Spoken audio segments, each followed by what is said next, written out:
particularly when combined with topical treatments and possibly birth control pills. Lifestyle factors significantly impact hormonal acne.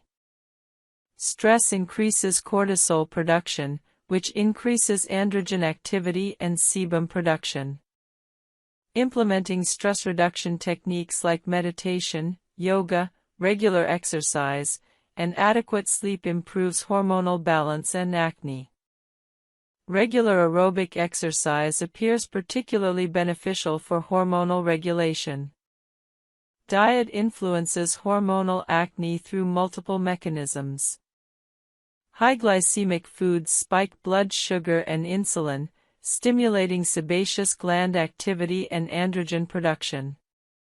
Reducing refined carbohydrates and sugar while increasing complex carbohydrates, fiber, and whole foods helps regulate blood sugar and improve acne. Some research suggests dairy products, particularly skim milk, may trigger acne through hormonal pathways. Reducing dairy or switching to hormone-free milk might help if dairy appears to worsen your acne. Insulin resistance, common in women with PCOS, worsens hormonal acne. Reducing refined carbohydrates and sugar, eating regular meals with balanced macronutrients, and maintaining healthy body weight improves insulin sensitivity and can significantly reduce acne. Adding inositol supplementation may help with insulin resistance in some women. Discuss this with your healthcare provider. When to consider professional treatment for hormonal acne. If your acne is severe, widespread, or causes significant psychological distress, see a dermatologist and gynecologist together. If topical treatments haven't adequately controlled your acne after 3 months of consistent use, discuss systemic treatment options. If you suspect hormonal imbalances, irregular periods, excessive hair growth, fertility issues, see both specialists. Guide 8. Natural and evidence-based home remedies for mild to moderate acne. While prescription and over-the-counter acne treatments are scientifically validated and highly effective, several natural ingredients have research supporting their acne-fighting properties.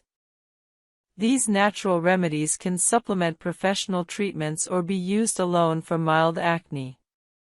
Understanding which natural ingredients are evidence-based versus marketing hype is crucial. Tea tree oil is one of the most researched natural acne remedies. Multiple studies demonstrate its antibacterial and anti-inflammatory properties. Tea tree oil kills acne-causing bacteria and reduces inflammation associated with pimples. However, undiluted tea tree oil is irritating and can cause contact dermatitis, redness, and dryness. Always dilute tea tree oil with a carrier oil like coconut oil, jojoba oil, or argan oil before applying to skin.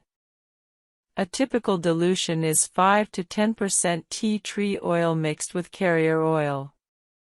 Apply this diluted mixture as a spot treatment to individual pimples using a cotton swab. Don't apply to your entire face, as this may be overly drying. Aloe vera has well-documented anti-inflammatory and antimicrobial properties.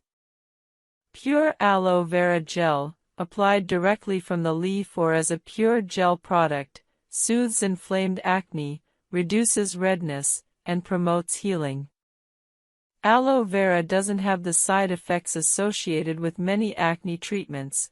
It won't dry your skin excessively or cause irritation.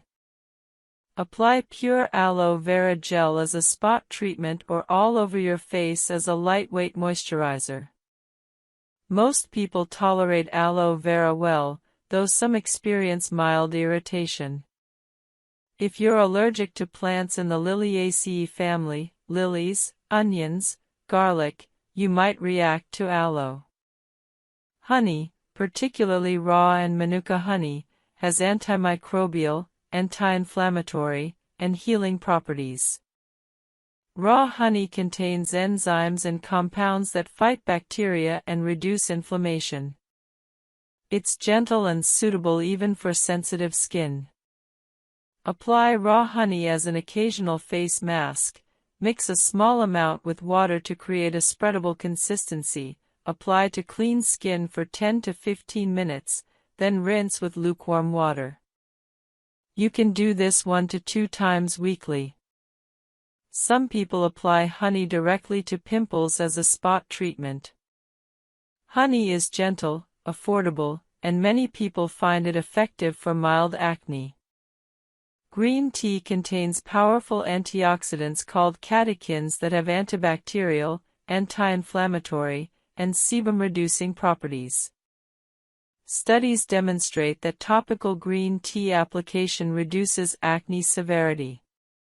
Brew strong green tea, allow it to cool completely, and use it as a rinse after cleansing, as a toner, or apply it to your face with a cotton pad. Alternatively, use a face mask or moisturizer containing green tea extract.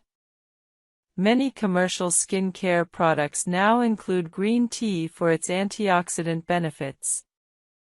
Most people tolerate green tea topically well, though those with sensitive skin might experience mild dryness. Zinc supplements taken orally may reduce acne severity, particularly in people who are zinc deficient. Zinc plays roles in immune function, wound healing, and anti-inflammatory processes. Studies show mixed results, but some demonstrate zinc supplementation improves acne, particularly in conjunction with other treatments.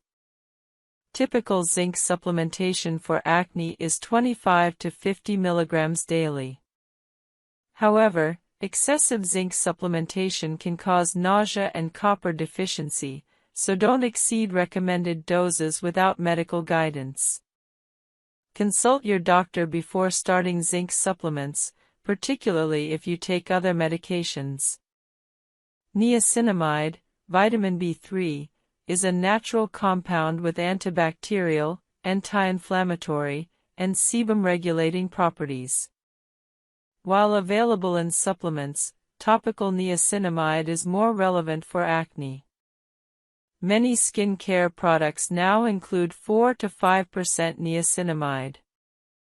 Studies demonstrate that niacinamide reduces sebum production and acne lesions with minimal irritation. It's suitable even for very sensitive skin and works well alongside other treatments. Azelaic acid, a naturally occurring compound found in grains like barley and rye, has proven antibacterial and anti-inflammatory properties. It's more commonly available as a prescription medication, Azelaic, Phenacea, or in over-the-counter products, but azelaic acid is naturally derived. It's particularly effective for post-inflammatory hyperpigmentation and rosacea-related acne. Dietary changes based on research can improve acne. Eating antioxidant-rich foods like berries, dark chocolate, and colorful vegetables reduces inflammation throughout your body, including your skin. Omega-3 fatty acids from fish, walnuts, and ground flax seeds have anti-inflammatory effects and may reduce acne. Increasing fiber intake through whole grains and vegetables improves digestion and may improve skin. Reducing sugar and refined carbohydrates reduces blood sugar spikes that worsen acne. Hydration deserves special mention. Drinking adequate water, about 8 to 10 glasses daily, maintains skin hydration from within, supports detoxification, and promotes overall skin health. While water alone won't cure acne, adequate hydration is fundamental to clear skin. Sleep is profoundly important. During sleep, your body releases growth hormone and reduces cortisol, supporting skin repair and reducing inflammation. Poor sleep increases cortisol, promotes inflammation, and worsens acne. Consistently getting 7 to 9 hours of quality sleep significantly improves skin health and acne. Stress reduction through meditation, yoga, deep breathing, or regular exercise reduces cortisol and inflammation, directly improving acne. Chronic stress is a well-documented acne trigger. Even 10 to 15 minutes of daily meditation or yoga can measurably improve skin. Important limitations of natural remedies. Most natural remedies are suitable for mild acne only. If you have moderate to severe acne, particularly cystic acne, natural remedies are insufficient and you require professional treatment. Natural remedies work best alongside professional treatments, not as replacements. Natural doesn't automatically mean safe or effective. Many natural substances are irritating or ineffective for acne. Finally, natural remedies require consistent use for 4 to 8 weeks to demonstrate effectiveness.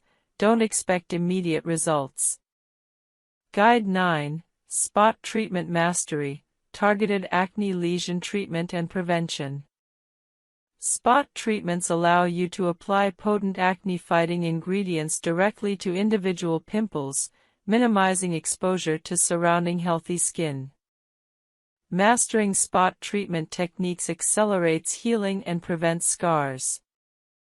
Understanding when and how to use different spot treatments is essential for optimal results.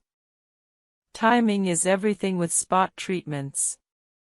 The most effective time to treat a pimple is at the earliest sign of its formation. Many people feel a small bump developing under their skin 1 to 2 days before it becomes visible.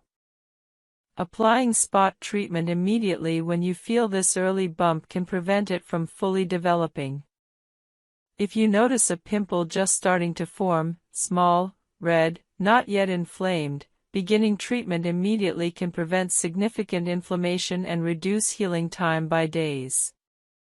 Different pimple types require different treatments.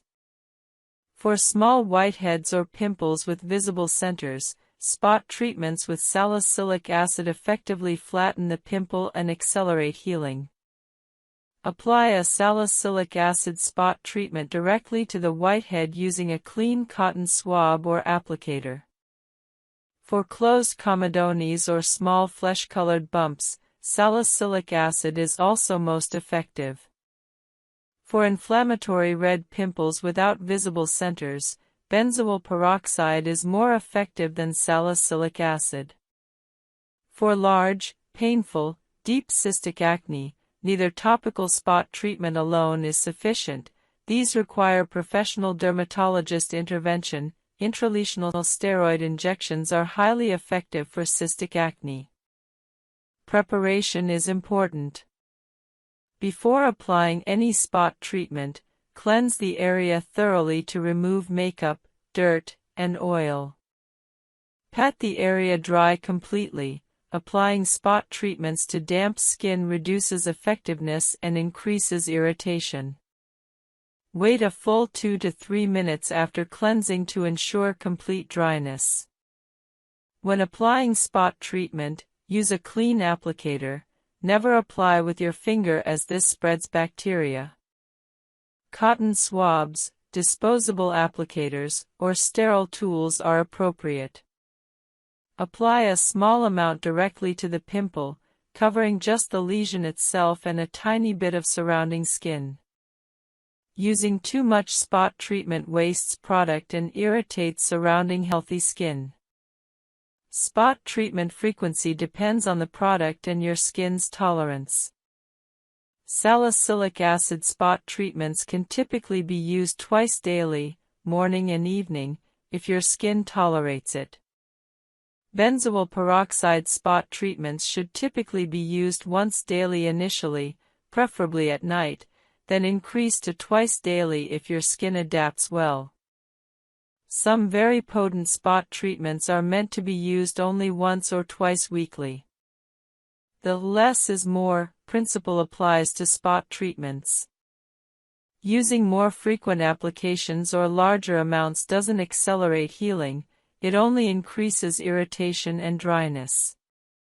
Consistent, moderate use is more effective than aggressive over-application.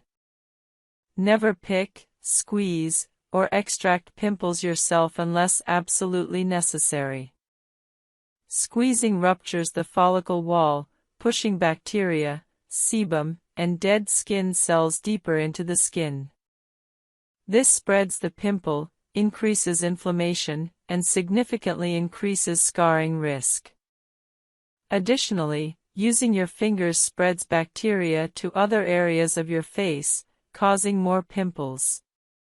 If a pimple has a visible white center and you feel you must extract it, use a professional extraction tool or, ideally, have a dermatologist perform professional extraction. If you do extract a pimple, do so properly. First, apply a warm compress for 10 minutes to soften the plug and open the pore. Use a sterile lancet or extraction tool, available at pharmacies or dermatology offices, to make a tiny puncture or use an extraction loop to gently apply pressure around the pimple. Never use fingernails.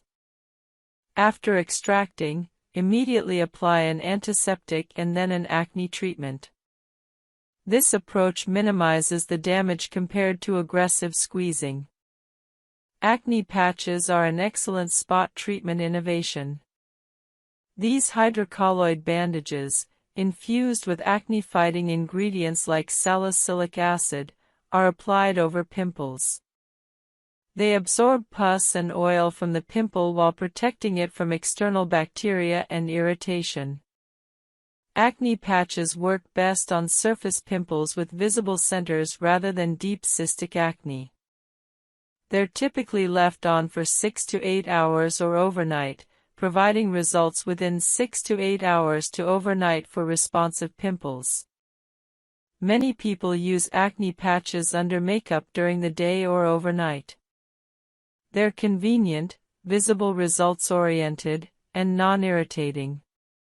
Pimple patches containing active ingredients like salicylic acid, benzoyl peroxide, or tea tree oil are superior to regular hydrocolloid bandages. However, regular hydrocolloid bandages provide some benefit through moisture management and protection even without active ingredients. Spot treatment serums and gels remain on your skin, typically used twice daily. Apply after cleansing and before moisturizer. Common spot treatment actives include benzoyl peroxide, salicylic acid, azelaic acid, and sulfur. Choose based on your pimple type. Inflammatory acne responds better to benzoyl peroxide, comedonal acne to salicylic acid. For very aggressive spot treatment, some dermatologists recommend combining low concentrations of different actives, perhaps a small amount of salicylic acid followed by a small amount of benzoyl peroxide on the same pimple. However, this should only be done if your skin tolerates it well and should be used sparingly. For most people, one spot treatment at a time is appropriate.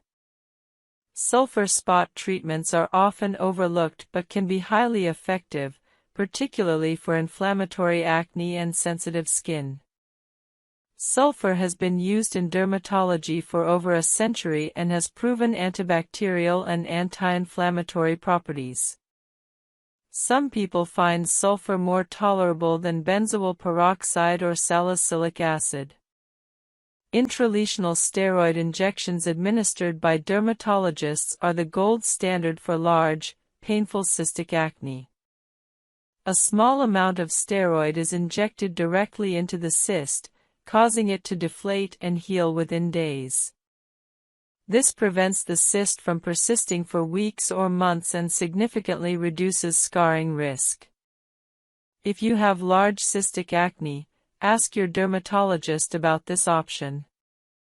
Common mistakes with spot treatments include starting with too strong products, using them too frequently, using too much product, expecting overnight complete resolution, or abandoning consistency after just a few days. Spot treatment works best with realistic expectations. A moderate pimple treated consistently for 3 to 5 days should flatten and improve noticeably. Large cystic pimples take longer and may require professional intervention. Guide 10. Strategic moisturizing for acne-prone skin, hydration without triggering breakouts. One of the most common and damaging myths about acne is that people with acne shouldn't use moisturizer. This myth causes countless people to have dry, irritated, sensitive skin that's actually more prone to acne. Proper moisturizing is absolutely essential for acne-prone skin, and understanding how to moisturize without clogging pores is critical. The reality is that acne-prone skin, especially if you're using acne treatments, desperately needs moisturizer. Here's why. When your skin is dehydrated, it compensates by producing more sebum. This excess sebum actually worsens acne. Additionally, most acne treatments, salicylic acid, benzoyl peroxide, retinoids, cause dryness and irritation. Using moisturizer counteracts these side effects, allowing you to continue treatments without excessive discomfort. Finally, properly hydrated skin has a stronger barrier function, which improves overall skin health and actually reduces acne. The key to moisturizing acne-prone skin is selecting appropriate products. Look for moisturizers specifically formulated as non-comedogenic, meaning they don't clog pores or trigger acne. The ingredients matter significantly. Lightweight hydrating ingredients like hyaluronic acid, glycerin, and humectants hydrate without being occlusive or pore clogging. Niacinamide hydrates while also having acne-fighting properties.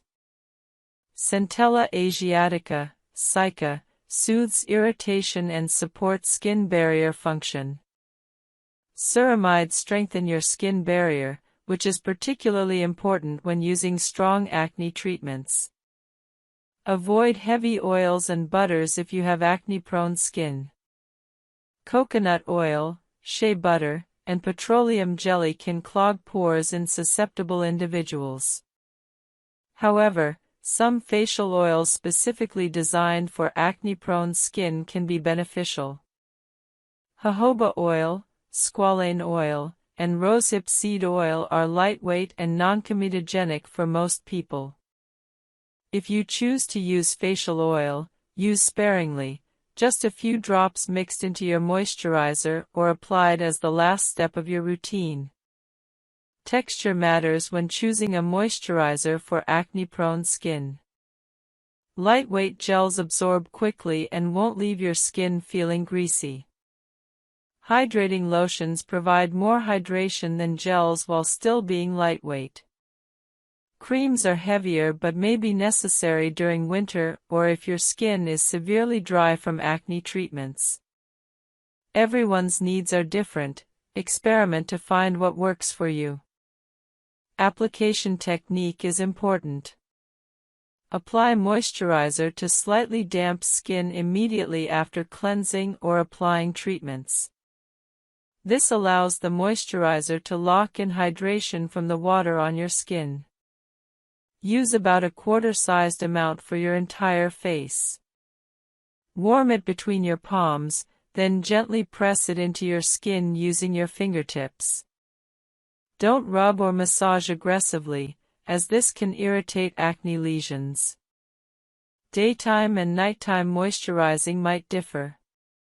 During the day, use a lightweight gel or lotion moisturizer that won't make your skin feel greasy under makeup or throughout the day. Many people use a sunscreen as their daytime moisturizer since sunscreen provides hydration and protection simultaneously. At night, you can use a slightly richer moisturizer if desired, though many people use the same moisturizer day and night. If your skin is very dry from acne treatments, you might use the layering or sandwich method. Apply your treatment, retinoid, benzoyl peroxide, salicylic acid, wait 20 minutes, apply moisturizer, wait a few minutes, then apply another thin layer of moisturizer. This significantly reduces irritation and dryness while maintaining treatment efficacy. In winter or dry climates, increase moisturizing frequency or richness. You might apply moisturizer twice daily or use a richer nighttime formula. Some people add a facial oil, just a few drops, over their moisturizer for extra hydration during very dry periods. In summer or humid climates, you might reduce moisturizer richness, using only a lightweight gel. If your skin is extremely oily and acne-prone, you might feel you don't need moisturizer. However, most very oily skin is actually dehydrated. The skin is overproducing oil to compensate for internal dehydration. Using a lightweight hydrating moisturizer often actually reduces oil production by satisfying your skin's hydration needs. Sunscreen functions as both protection and moisturizer. Many quality sunscreens for daily use include hydrating ingredients. Use a sunscreen as your daytime moisturizer, applying it after your morning skincare routine and before makeup. Reapply every 2 hours if you'll be in the sun, or use a sunscreen powder for convenient reapplication over makeup. Hydrating masks once or twice weekly provide intense hydration, supplementing your regular moisturizer. Sheet masks or cream masks with hydrating ingredients like hyaluronic acid, glycerin, or honey can be applied for 10 to 20 minutes, then removed. This boosts hydration without requiring daily changes to your routine. It's possible to over-moisturize. Applying excessive amounts or using too rich formulas can clog pores and worsen acne. Use appropriate amounts, about quarter-sized for your face, and choose formulations suitable for your skin type. If your acne worsens after starting a new moisturizer, discontinue it and try a different product rather than assuming moisturizer itself is the problem. Guide 11. Sun Protection and UV Damage Prevention for Acne-Prone and Treated Skin. Sun protection is non-negotiable for anyone with acne or using acne treatments, yet it's frequently neglected. Understanding UV damage, sunscreen types, and proper application is essential for protecting your skin from damage while treating acne. UV radiation from the sun damages skin through multiple mechanisms. UVB rays cause sunburn and skin cancer. UVA rays penetrate deeply, causing aging, wrinkles, and skin cancer. Both types of UV radiation increase inflammation, which worsens acne. Additionally, UV exposure causes post-inflammatory hyperpigmentation, dark marks remaining after acne heals, to darken significantly and persist longer. Without sun protection, acne marks that might fade within 3 to 4 months can persist for a year or longer. Many acne treatments increase photosensitivity, making skin more susceptible to sun damage. Retinoids significantly increase UV sensitivity. Salicylic acid and benzoyl peroxide cause mild photosensitivity. Chemical exfoliants, AHAs, BHAs, increase sun sensitivity. Vitamin C also increases sensitivity in some formulations. Using any of these treatments without sun protection significantly increases sun damage risk and post-inflammatory hyperpigmentation. Sunscreen comes in 2 main types: mineral, physical, and chemical. Mineral sunscreens contain zinc oxide or titanium dioxide, which reflect UV rays. They're generally well tolerated, work immediately upon application, and rarely cause irritation. However, they can leave a white cast on skin and may feel heavy. Chemical sunscreens contain organic compounds that absorb UV rays and convert them to heat. They're typically lightweight and invisible on skin but may cause irritation in sensitive individuals and require application 15 minutes before sun exposure to be effective. For acne-prone skin, sunscreens labeled non-comedogenic or for acne-prone skin are essential. Many facial sunscreens are specifically formulated to be lightweight and non-clogging. Combination sunscreens containing both mineral and chemical ingredients often provide the best balance of effectiveness and wearability for acne-prone skin. SPF, sun protection factor, indicates protection against UVB rays. SPF 15 blocks about 93% of UVB rays, SPF 30 blocks about 97%, and SPF 50 blocks about 98%. For daily use with acne-prone skin, SPF 30 is the minimum recommended. SPF 50 provides slightly better protection if you'll be outside for extended periods. However, SPF rating says nothing about UVA protection. Ensure your sunscreen is broad spectrum, protecting against both UVA and UVB rays. Proper sunscreen application is crucial. Most people don't apply enough.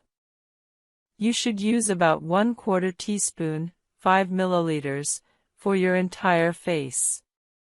Many people use far less, reducing actual protection significantly. Warm the sunscreen between your palms and gently press it into your skin. Apply it as the final step of your morning skincare routine, before makeup if you wear it. Daily sunscreen application, even when staying indoors, is important when using acne treatments. Window glass blocks most UVB rays but not UVA rays, meaning significant UV damage can occur through windows. If you're at a desk near a window or driving frequently, you're receiving substantial UV exposure even without being outdoors. Sunscreen reapplication is necessary if you're outside for extended periods. Reapply every 2 hours, or immediately after swimming or sweating. For convenient reapplication over makeup, use sunscreen powder, sunscreen mist, or simply reapply your liquid sunscreen gently over makeup. Additional sun protection measures supplement sunscreen. Wear protective clothing, long sleeves, pants, and hats when possible. Sunglasses protect the delicate eye area and surrounding skin. Seek shade during peak UV hours, 10 a.m. to 4 p.m., when UV intensity is highest. Even with perfect sunscreen use, additional protection measures are valuable. Vitamin D production requires some UV exposure, so complete sun avoidance isn't necessary or healthy. However, brief incidental sun exposure during daily activities provides adequate vitamin D, while protecting skin involves consistent sunscreen use and protective measures during extended outdoor activities. Sunscreen ingredients sometimes interact with other skincare products. Benzoyl peroxide can reduce some sunscreen ingredient effectiveness. Apply sunscreen after benzoyl peroxide and wait a few minutes before reapplying other products. Generally, sunscreen should be your final skincare step before makeup. If you develop a sunburn despite sunscreen use, cool compresses, hydration, and soothing products like aloe vera help. Avoid further sun exposure until healed. Severe sunburns are dangerous and should be treated seriously. However, if you're using appropriate sunscreen correctly and minimizing peak sun exposure, severe sunburns should be rare. Guide 12. Treating post-inflammatory hyperpigmentation and acne scarring. After acne heals, two primary complications can persist: post-inflammatory hyperpigmentation, dark marks, and physical scarring. Understanding these conditions and the various treatment approaches available is essential for achieving truly clear skin, not just clear of active acne but also free from acne's lasting marks. Post-inflammatory hyperpigmentation, PIH, appears as flat, dark patches or spots where acne was previously present. These marks result from inflammation triggering excess melanin production in healing skin. PIH is particularly common in individuals with darker skin tones and in areas that received more inflammation or trauma. Unlike active acne, PIH doesn't involve bacteria or require acne-specific treatments. It requires treatments targeting melanin and pigmentation. Understanding PIH timeline is important for realistic expectations. Most PIH gradually fades naturally over 6 to 12 months with consistent sun protection, even without treatment. However, this timeline can feel unacceptably long, motivating people to pursue active treatments. The good news is that numerous treatments significantly accelerate PIH fading. Sunscreen is the foundational PIH treatment. UV exposure directly darkens hyperpigmentation, extending the timeline for natural fading. Using SPF 30+ daily and avoiding sun exposure accelerates PIH resolution dramatically. Some PIH that might take 12 months to fade with poor sun protection might fade within 3 to 4 months with strict sun protection. Vitamin C serums brighten hyperpigmentation and even skin tone. L-ascorbic acid at 15 to 20% concentration is most effective, though magnesium ascorbyl phosphate and other stabilized forms also work. Apply vitamin C serum daily in the morning before sunscreen. Results typically appear after 4 to 8 weeks of consistent use. Vitamin C also provides antioxidant protection and stimulates collagen production as a bonus benefit. Niacinamide reduces post-inflammatory redness and even skin tone. At 4 to 5% concentration in moisturizers or serums, applied daily, niacinamide shows improvements in PIH within 4 to 8 weeks. Niacinamide is gentle, suitable for even very sensitive skin, and works well in combination with other treatments. Azelaic acid is particularly effective for PIH. At 15 to 20% concentration, applied twice daily, azelaic acid reduces melanin production and even skin tone. Prescription azelaic acid, Azalex, Phenacea, is more potent than over-the-counter versions. Many dermatologists recommend azelaic acid specifically for PIH management. Results typically appear within 4 to 8 weeks. Kojic acid inhibits melanin production. Available in serums and Article 13. The truth about pores. Can you really shrink them? 1. Why pores fascinate and frustrate us. Everyone has pores, yet most people wish they didn't. We obsess over them in magnifying mirrors, wondering why they look so large, uneven, or dirty. Beauty advertisements promise to erase or shrink them overnight, feeding an illusion that perfect, poreless skin exists. The truth? Pores are not flaws, they're vital, functional openings that keep your skin alive. You can't erase them, but you can refine and balance them. Once you understand how pores actually work, you'll stop fighting them and start supporting them. Point 2. What pores really? Area pore is a small opening in your skin through which oil and sweat reach the surface. There are two main kinds: sweat pores, part of your sweat glands; sebaceous pores, connected to your oil glands and hair follicles. Each hair on your body grows from a follicle, and at the base of that follicle lies a sebaceous gland that produces sebum, your skin's natural moisturizer. The opening through which that sebum travels is the pore you see. Point 3. Why pores appear. Larger pores can't physically open or close like doors.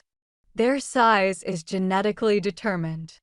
What changes is how visible they are. When pores fill with oil, dead cells, or debris, they stretch and appear bigger. A buildup of sebum oxidizes at the surface, turning dark. That's the blackhead you notice. Enlarged pores are usually a reflection of skin texture, oil balance, and age, not cleanliness. Point 4. The myth of shrinking pores. No product can permanently change the size of a pore. You can't close them, tighten them forever, or make them disappear. What you can do is minimize their appearance by keeping them clean, hydrated, and surrounded by healthy collagen. Think of pores like the openings in fabric. When the fibers are strong and elastic, the holes look smaller. When the fabric stretches or weakens, they widen. Point 5. Genetics and skin type. Genetics play the largest role in pore size. People with oily or combination skin naturally have larger pores because they produce more sebum. Those with dry skin have smaller pores but may suffer from flaking and tightness. You can't change your genetics, but you can manage the conditions that make pores look worse: oil buildup, dehydration, and aging. Point 6. The role of collagen and aging. Collagen is the scaffolding that supports your skin. In youth, collagen keeps everything firm and lifted. As collagen declines with age, pores lose support and look more visible. That's why retinoids, vitamin C, and sunscreen, which protect and rebuild collagen, indirectly make pores look smaller over time. Point 7. Daily cleansing habits matter more than you think. Cleansing doesn't close pores, but it does prevent them from stretching. Wash your face twice daily with a mild, pH-balanced cleanser to remove oil and impurities. If you wear makeup or sunscreen, double cleanse at night. Start with an oil cleanser, then use a gentle water-based one.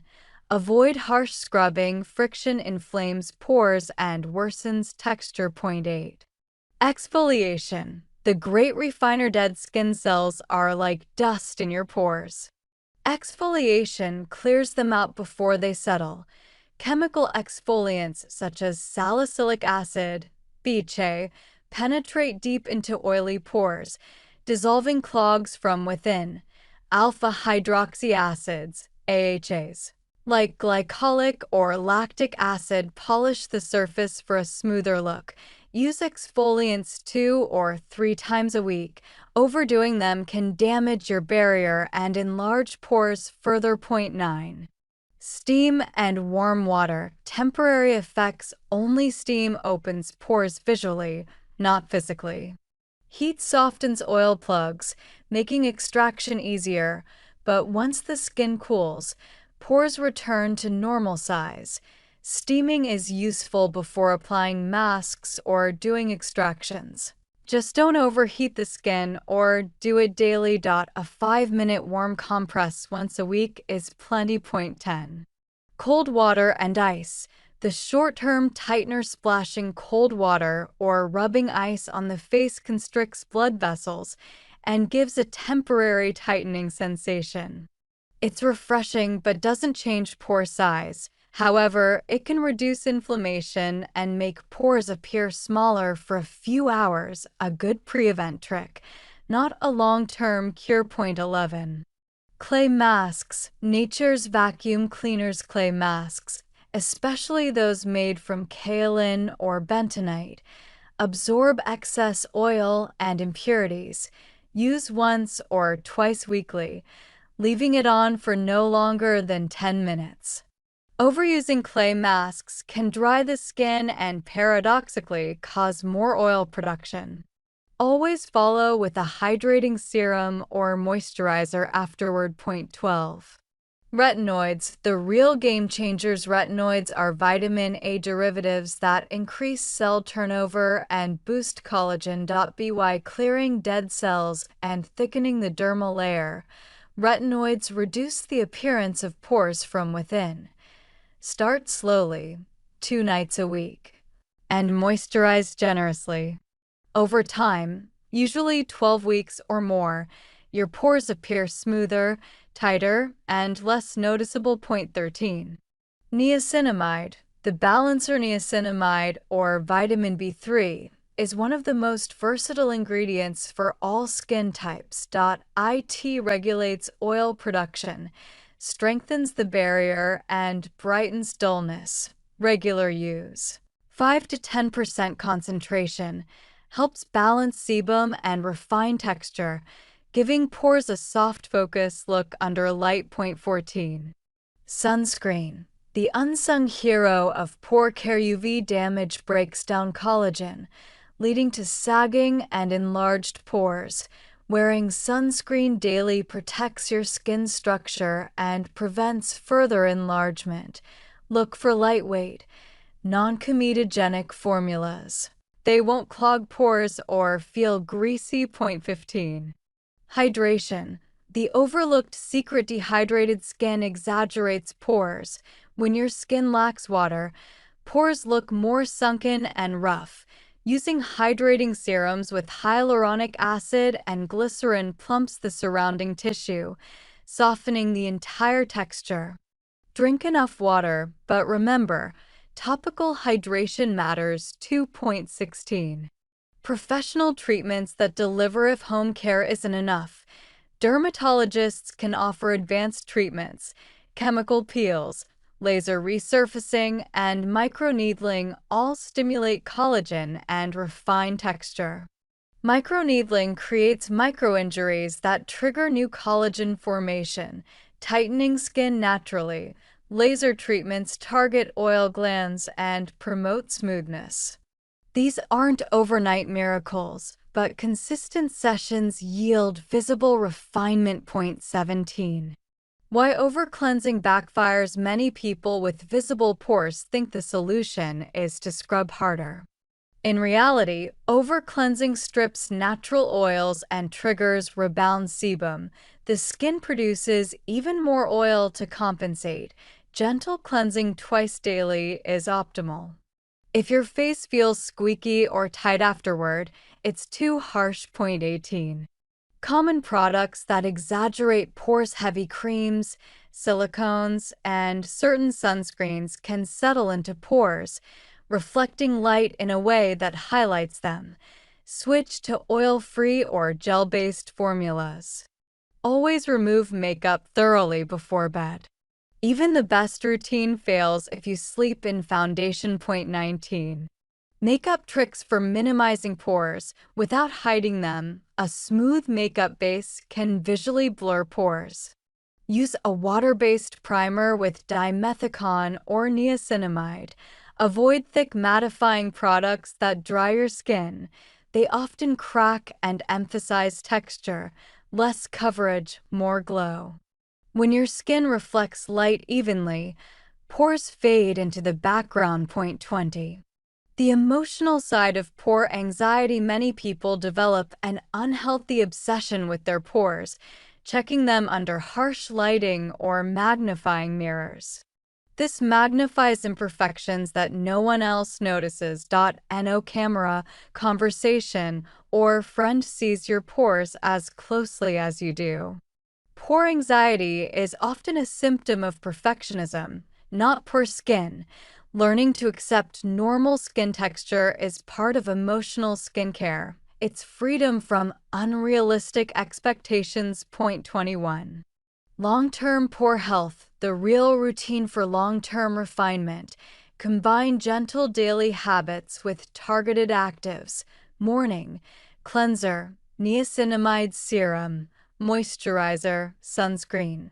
Night, double cleanse, retinoid, lightweight hydration. Weekly, 1 clay mask, 1 chemical exfoliation.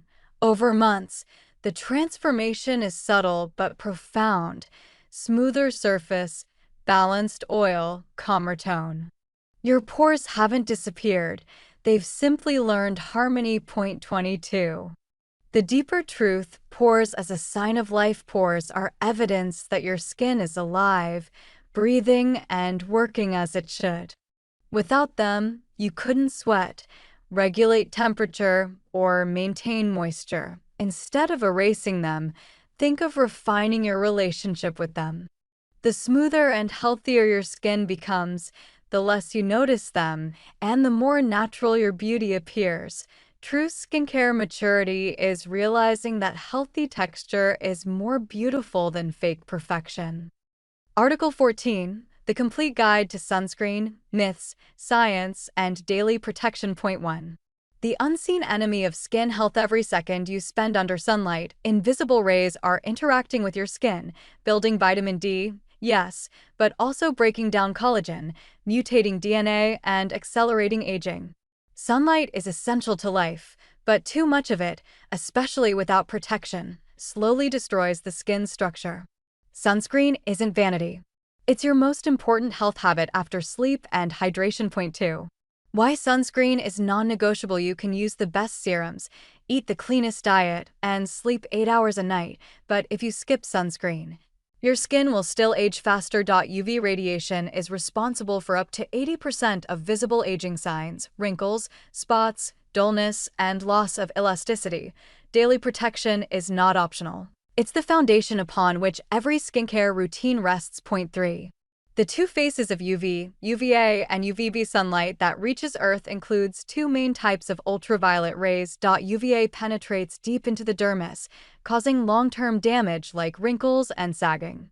It's present year-round, even on cloudy days or through glass. UVB affects the surface. It's what burns your skin and causes redness. A good sunscreen must protect against both. That's why you'll see the label broad spectrum. It means full coverage from UVA and UVB alike. Point 4.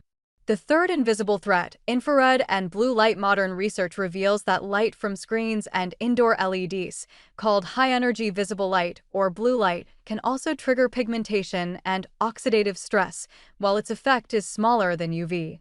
It still adds up over hours of exposure. Mineral sunscreens with iron oxides and antioxidants can help defend against this new-age radiation. Point 5.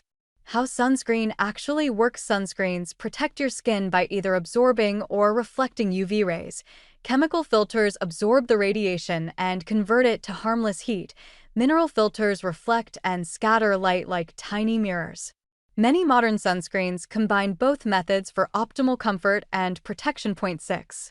The difference between chemical and mineral sunscreen. Chemical sunscreens use ingredients like avobenzone, octocrylene, or homosalate. They are lightweight, transparent, and comfortable under makeup, but may irritate sensitive skin or sting eyes. Mineral sunscreens use zinc oxide and titanium dioxide. They're gentler and start protecting immediately, but can leave a white cast, especially on darker skin tones. Neither type is superior. The best one is the one you'll wear daily. Point 7.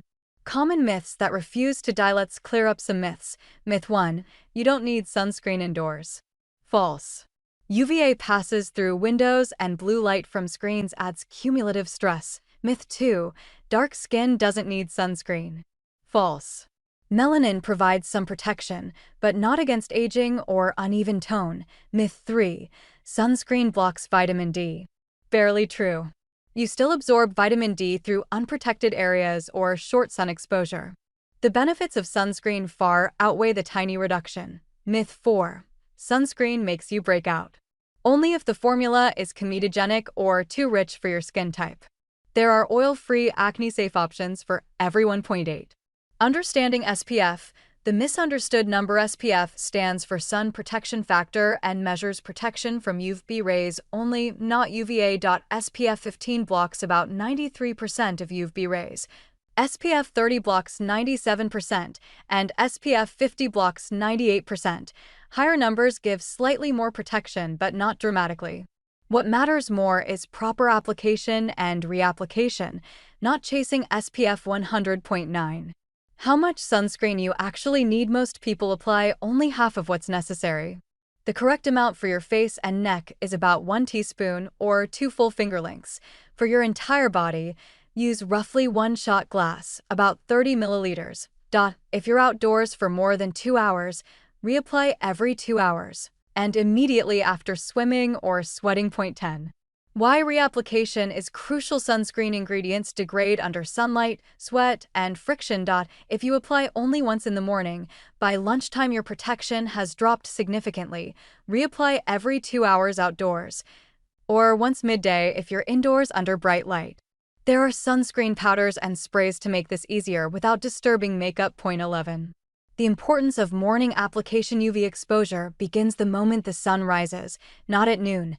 Apply sunscreen as the last step of your morning skincare, at least 15 minutes before stepping outside. This allows chemical filters to bind properly to your skin and ensures even coverage. Point 12. What happens when you skip sunscreen? Skipping sunscreen doesn't hurt immediately, but over time, damage accumulates silently. Collagen breaks down, DNA mutates, and pigmentation becomes uneven. Decades later, you see sagging, dark spots, and wrinkles that no cream can reverse. Sunscreen is prevention, and prevention is easier than correction. Point 13. Sunscreen and acne-prone skin. People with acne often fear sunscreen will clog pores. The trick is choosing oil-free, non-comedogenic formulas labeled for acne-prone skin. Look for ingredients like zinc oxide, which also soothes inflammation. Avoid rich creams and heavy silicones. Gel-based or fluid sunscreens absorb fast, leaving no residue, perfect for oily skin types. Point 14. Sunscreen and sensitive skin. If your skin stings or burns when applying sunscreen, you're likely reacting to chemical filters or fragrance. Switch to 100% mineral formulas with zinc oxide or titanium dioxide. They're gentler and double as physical barriers against pollution. Look for labels that say fragrance-free and for sensitive skin. 15. The role of antioxidants in sun defense. Even the best sunscreen blocks only about 98% of UV rays. The remaining 2% still causes oxidative stress. That's where antioxidants like vitamin C, green tea, and niacinamide come in. They neutralize free radicals and complement your sunscreen's protection. Think of antioxidants as sunscreen's bodyguards. Point 16. Makeup with SPF. Helpful but incomplete. Foundation or BB cream with SPF is not enough on its own. You would need 10 times more product than normal to get the labeled protection. Always use a dedicated sunscreen under makeup. Afterward, makeup with SPF is a nice bonus, but not a substitute. Point 17. Water resistance and sweat. Some sunscreens are labeled water resistant. This doesn't mean waterproof. It simply means they maintain their SPF for 40 to 80 minutes when exposed to water or sweat. If you're swimming or exercising outdoors, reapply as soon as you towel dry. Always err on the side of caution. No sunscreen lasts forever. Point 18. Sunscreen for different environments. If you're mostly indoors, a lightweight SPF 30 is enough. If you spend long hours outdoors, use SPF 50 or higher with broad spectrum coverage. At the beach or in high altitude, choose water-resistant formulas with antioxidants. Adapt your sunscreen like you adapt clothing, according to your environment. Point 19. The hidden areas most people miss. People commonly forget to apply sunscreen to the ears, neck, eyelids, lips, and hands. These areas age faster because of cumulative sun exposure. Use lip balms with SPF. And apply sunscreen behind the neck and on the tops of your feet if you wear sandals. Point 20. Sunscreen for hair and scalp. Your scalp can burn just like your skin. For thin hair or bald spots, use SPF sprays or wear a hat. Some hair products also include UV filters to protect color and reduce dryness. Healthy hair starts with a protected scalp. Point 21. Sunscreen and the planet. There's growing concern about certain chemical sunscreens affecting coral reefs. If you swim in the ocean, choose reef-safe formulas that exclude oxybenzone and octinoxate. Mineral sunscreens are generally more eco-friendly. Protecting your skin shouldn't harm the planet. That gives you sunlight. Point 22. Sunscreen for children. Children's skin is thinner and more sensitive. For babies under 6 months, shade and clothing are safer than sunscreen. For older kids, use mineral-based SPF 30 or higher and reapply often. Make sunscreen part of their daily routine early. Habits formed young last for life. Article 15. The Psychology of Skincare. How Self-Care Heals More Than Skin. 1. When skincare becomes something deeper, skincare is often treated as vanity, a surface-level routine of bottles and creams. But for many people, it's something far more meaningful. It's a moment of silence in a noisy world, a private ritual that says, I'm worth taking care of. Behind every gentle cleanse or layer of moisturizer lies something deeply human, the need to nurture, to restore, to reconnect with oneself. Point 2. The mirror and the mind. The mirror can be a source of confidence or anxiety. On good days, we see light and vitality. On bad days, we focus on flaws. But the mirror is neutral. It reflects not just the skin, but our mood. Learning to look at yourself without judgment is a skill. When you replace criticism with curiosity, your reflection becomes less about perfection and more about presence. Point 3. The brain-skin connection. Science now proves what ancient wisdom always sensed: our skin and mind constantly communicate. Stress triggers cortisol. Cortisol inflames oil glands. Inflammation causes acne or eczema flares. In reverse, soothing your mind through breathing, gratitude, or music calms your skin's response. Emotional balance literally changes biology. Point 4. Why stress shows on your face. Late nights, tension, and worry constrict blood flow, dulling the complexion. Muscles tighten, micro-expressions freeze, and skin loses glow. Skincare is not a cure-all, but it's a visible marker of how you're living. Each fine line and breakout is a message, not a failure. Point 5. Ritual versus routine. A routine is something you have to do. A ritual is something you choose to do with intention. When cleansing your face becomes a small act of care, not a chore, it transforms from hygiene to healing. The difference is presence. Point 6. The science of touch. Touch releases oxytocin, the bonding hormone. When you gently massage your cleanser or moisturizer, you're sending safety signals to your brain. You lower heart rate and reduce stress hormones. It's not indulgence, it's regulation. Point 7. Why self-care feels guilt-free when understood. Many people feel guilty spending time on themselves. Yet caring for your skin isn't selfish, it's maintenance for the mind. The few minutes you invest morning and night improve patience, focus, and resilience. Healthy self-regard radiates into how you treat others. Point 8. The illusion of perfect skin. Social media sells impossible standards: poreless glass skin, eternal youth. Real skin has texture, scars, and changing tones. Accepting that doesn't mean giving up. It means aligning with truth. Confidence is built not on flawlessness, but on authenticity. Point 9. The cycle of shame and overcorrection. Many people enter a loop: insecurity, product overload, irritation, more insecurity. Minimalism and mindfulness break this loop. The calmer your approach, the more your skin cooperates. Healing skin starts with healing expectation. Point 10. Skincare as meditation. Each step can become mindfulness practice: feeling water on your hands, sensing textures, inhaling soft scents, breathing deeply. Point 5. Calm minutes can ground your nervous system better than scrolling through stress. Point 11. The placebo of hope. Even when a cream doesn't dramatically change appearance, the belief that you're caring for yourself has measurable psychological benefit. Hope activates reward circuits and lowers inflammation. The mind heals alongside the skin. Point 12. The inner critic. Most of us carry an inner voice that says, "You're not enough." It comments on every blemish. Notice it, but don't obey it. Respond with compassion. I'm human. My skin works hard to protect me. Kindness softens both the voice and the wrinkles it causes. Point 13. Community and connection. Skincare can be solitary, but it also builds community: forums, spas, shared stories of progress. Connection itself releases dopamine and oxytocin, which help immunity and wound healing. Emotional support is medicine disguised as conversation. Point 14. Aging and acceptance. Aging skin tells the story of a life lived. Every line holds laughter, sorrow, endurance. When you shift from fighting time to caring through time, skincare becomes gratitude. Moisturizer turns into mindfulness. Point 15. The power of consistency. Consistency in skincare mirrors emotional stability. Small, repeated acts create big change. The patience you practice on your skin trains your brain to endure uncertainty in life. Point 16. Consumer culture and confusion. The beauty industry thrives on insecurity. The antidote is knowledge and boundaries. When you buy less but better, you reclaim control. The goal isn't endless novelty, it's sustainable joy. Point 17.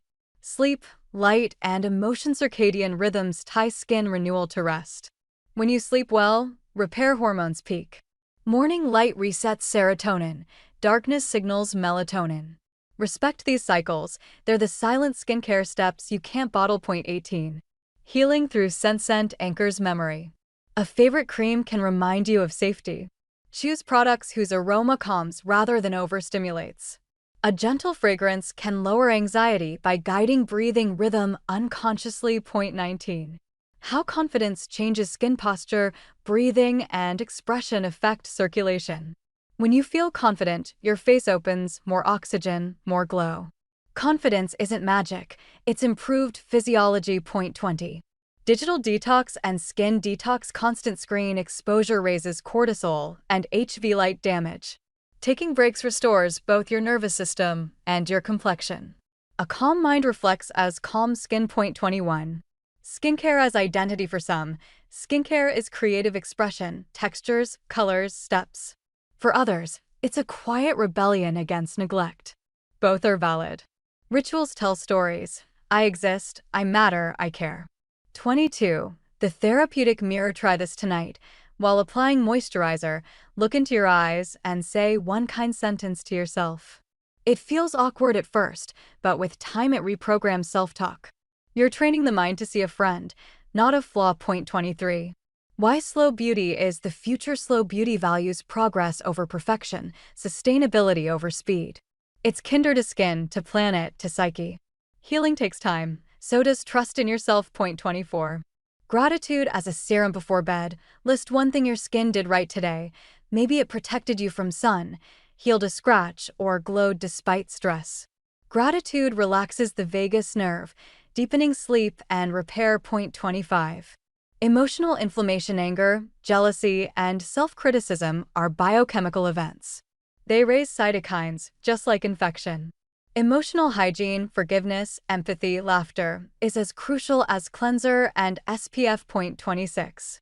The role of therapy. Sometimes skin issues mirror deeper wounds. Therapy helps separate appearance from worth. Many clients find their acne or dermatitis eases once they resolve chronic stress patterns. The skin listens to the psyche. Point 27. The art of aging gracefully. True beauty lies in harmony between inner peace and outer care.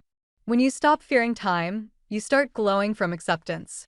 Skin becomes a map, not a mask. Point 28. The final reflection. Skincare is not about chasing youth, it's about preserving connection to yourself. When you wash your face tonight, you're not erasing, you're renewing. Every gentle motion says, I choose to begin again. Article 16. Skin confidence in the age of filters. Learning to love your real face. Point 1. The age of illusion. We live in a time where skin is no longer just skin. It's a filter, a brand, a digital identity. Every scroll shows faces so flawless they look unreal.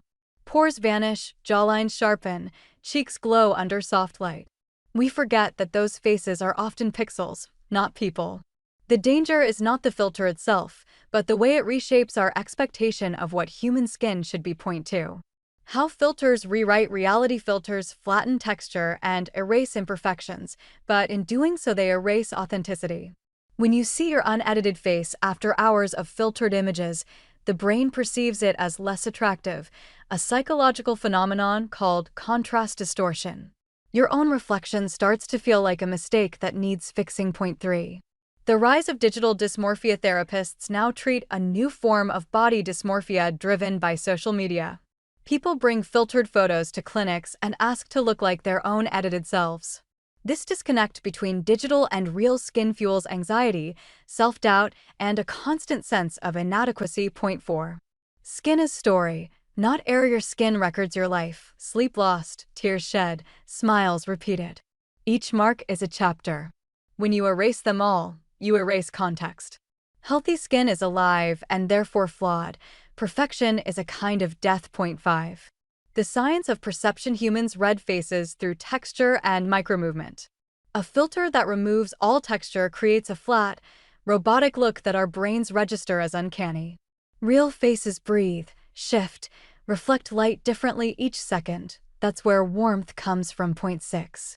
Confidence as physiology. Confidence isn't just a feeling, it changes posture, breathing, circulation. When you accept your real face, you literally increase blood flow and oxygenation, creating the radiance no filter can replicate. Point 7. From comparison to compassion. Every time you compare your skin to someone else's, pause and ask, what is my skin doing for me right now? Maybe it's healing a scratch, protecting you from pollution, regulating temperature. Gratitude shifts focus from appearance to function. Point 8.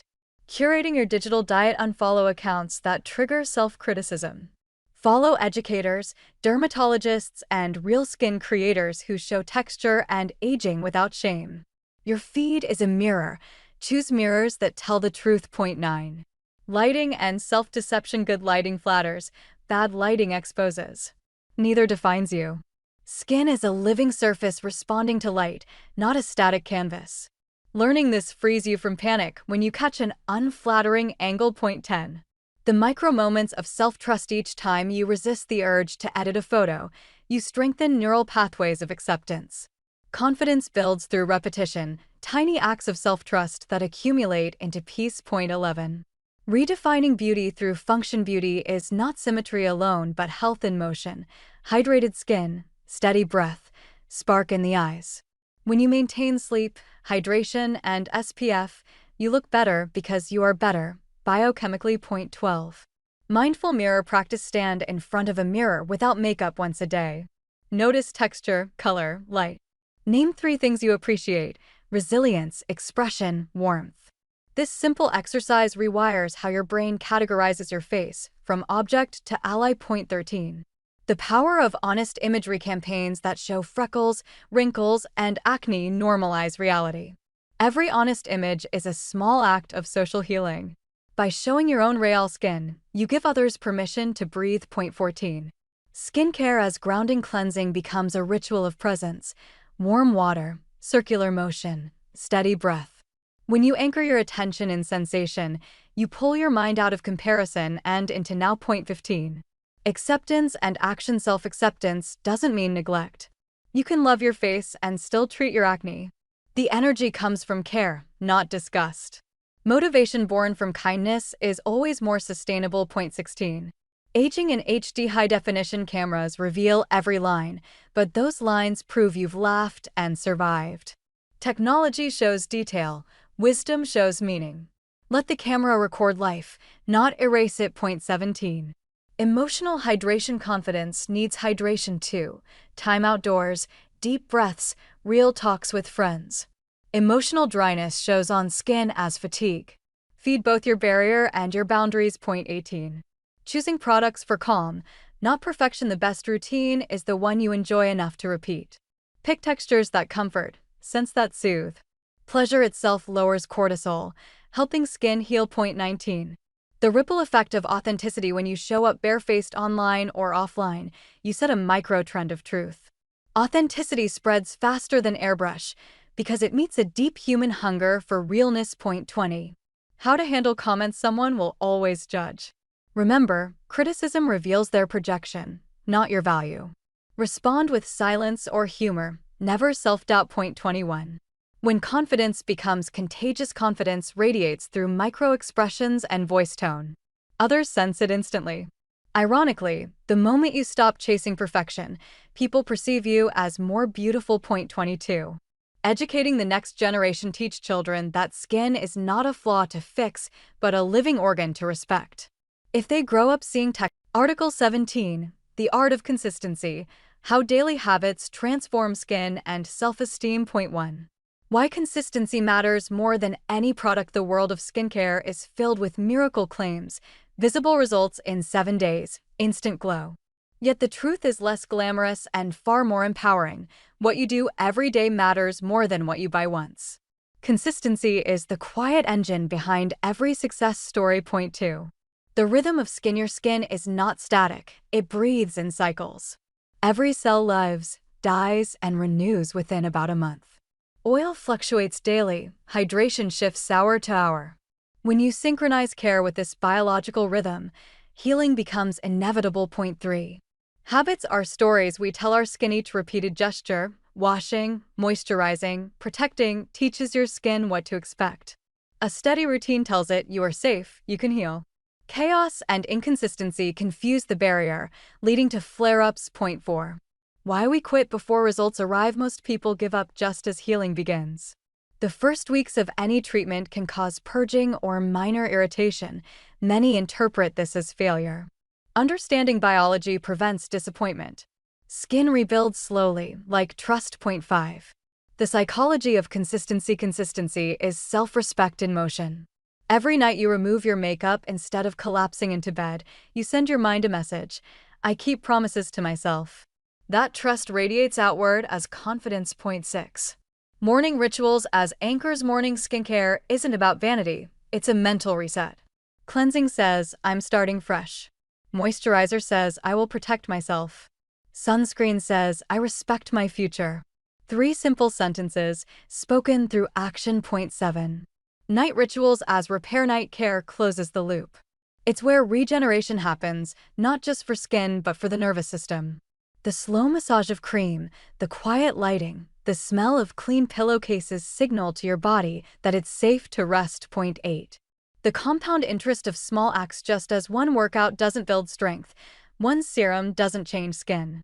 But 300 gentle cleanses over a year rebuild a barrier that once was broken. Tiny acts compound like savings. Their value is time. Point 9.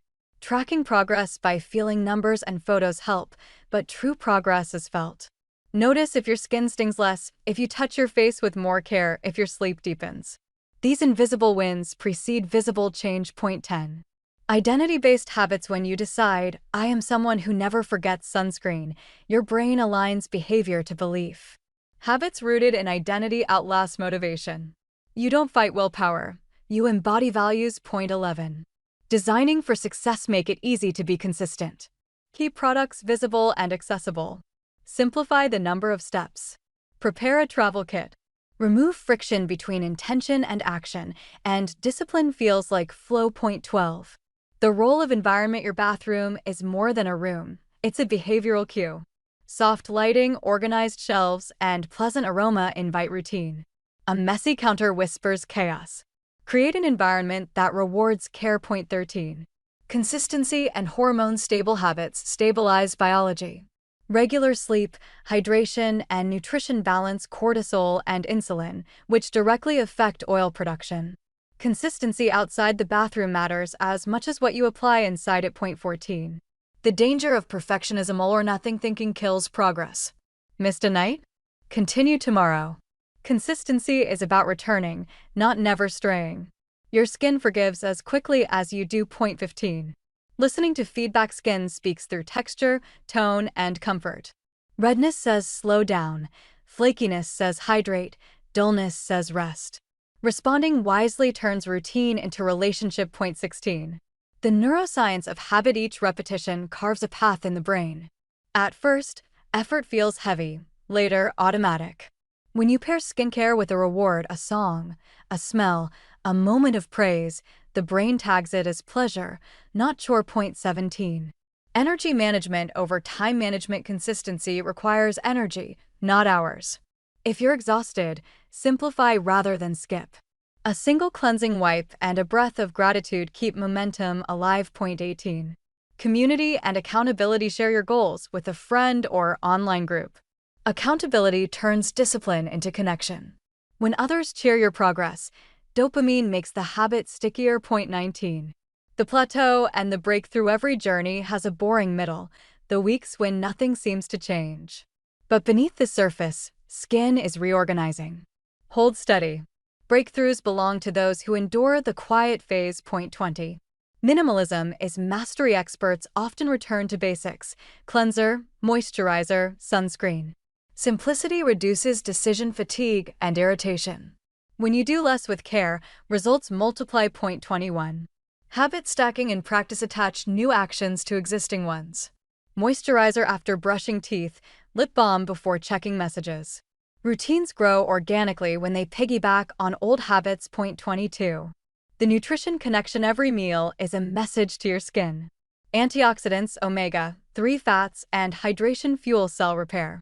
Processed sugar and alcohol undo weeks of effort. Consistency in diet amplifies skincare's power. Point 23. Sleep, the silent step. Sleep is not a luxury, it's a treatment. During deep sleep, growth hormone repairs tissue and circulation improves. Regular sleep times create predictable healing windows. Point 24. Movement as skincare. Exercise oxygenates skin and moves lymph, reducing puffiness. You don't need intense workouts, a daily walk and stretch routine suffice. Consistency beats intensity. Again. Point 25. Emotional discipline. Emotional consistency matters too. Chronic anger or worry keeps skin in inflammation mode. Journaling, therapy, or mindful breathing lower cortisol, which acts like an internal serum. Point 26. The power of reflection. Every month, pause and observe. What worked?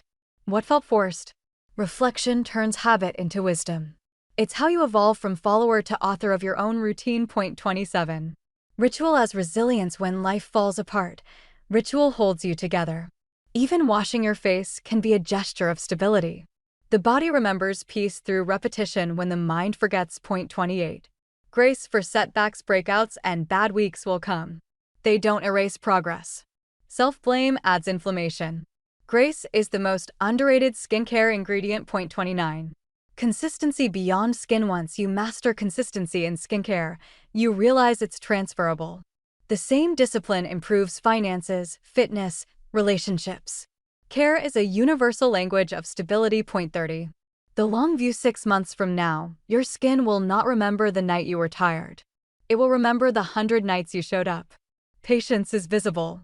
Consistency is confidence made tangible. Point 31. Closing reflection. Consistency is not glamorous. It's quiet, ordinary, and invisible, until one morning you catch your reflection and see clarity where chaos used to be. Then you understand, discipline was never about restriction, it was a form of love. Article 18. The journey to healthy skin, learning patience, presence, and self-trust equals. There's a quiet truth that most people never tell you about skincare. Healing your skin is not a race, it's a relationship. And like all relationships, it needs time, communication, and forgiveness. In an age that measures progress by before and after photos, patience feels outdated, but patience is exactly what your skin has been waiting for. Every cell inside you works on its own rhythm. When you finally slow down enough to move at that rhythm, healing begins. Your skin is not a surface. It's an organ, the largest one you have, and it listens to your emotions more closely than you think.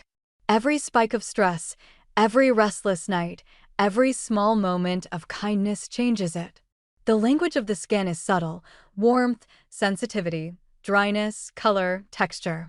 These are not problems to fix, but signals to read.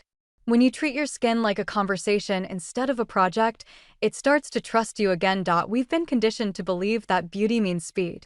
Fast results, quick fixes, visible glow in 7 days. But the truth is that real skin healing never happens under pressure. Think of how a wound closes slowly, quietly, one layer at a time. If you pick at it, it scars. If you let it be, it rebuilds stronger than before. The same law applies to acne, sensitivity, hyperpigmentation, or aging. You can't rush biology. You can only cooperate with it. There's a difference between control and care. Control says, I need to fix this now. Care says, I'm here for as long as it takes. One creates anxiety, the other builds peace. When you start approaching skincare from a place of support instead of frustration, something beautiful happens. The skin softens, the jaw unclenches, breathing deepens. Healing stops being a goal and becomes a natural side effect of calm. Presence is another forgotten ingredient in skincare. Many people wash their face like they're late for something else. But when you pay attention, the temperature of the water, the weight of your hands, the rhythm of your breath, those 2 minutes of cleansing become meditation. You reconnect with your body through touch. You remind yourself that you exist beyond screens and schedules. This simple awareness nourishes your nervous system, and the nervous system, in turn, nourishes the skin. We often underestimate how much emotion the skin carries. Blushing, sweating, breaking out, paling, all of these are expressions of inner states. When you calm your thoughts, your skin literally changes color and tone. Stress hormones constrict blood vessels and suppress healing. Peace expands circulation and oxygen. So when someone says, "You look radiant today," what they really mean is that your nervous system is finally exhaling. Patience in skincare is hard because we live surrounded by instant feedback. A message arrives in seconds, a meal in minutes, an image in milliseconds. But the body still moves at human speed.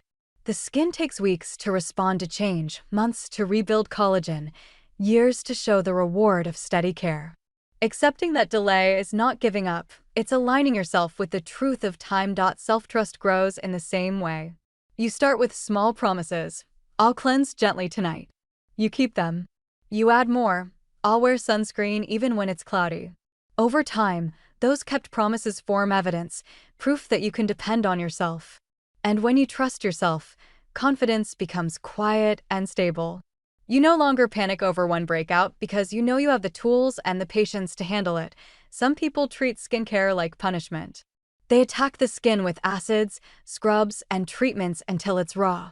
But the body doesn't respond to punishment, it responds to safety.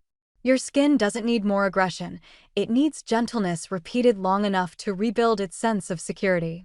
If you could translate biology into language, your skin would say, "I'll open up when I feel safe again." The culture. Article 19.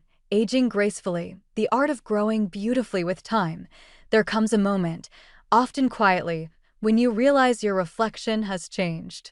The face that once looked endlessly young now carries traces of memory, faint lines near the eyes, a softer jaw, a gentler texture.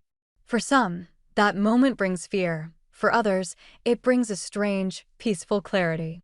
Aging, after all, is not something happening to you. It is something happening through you.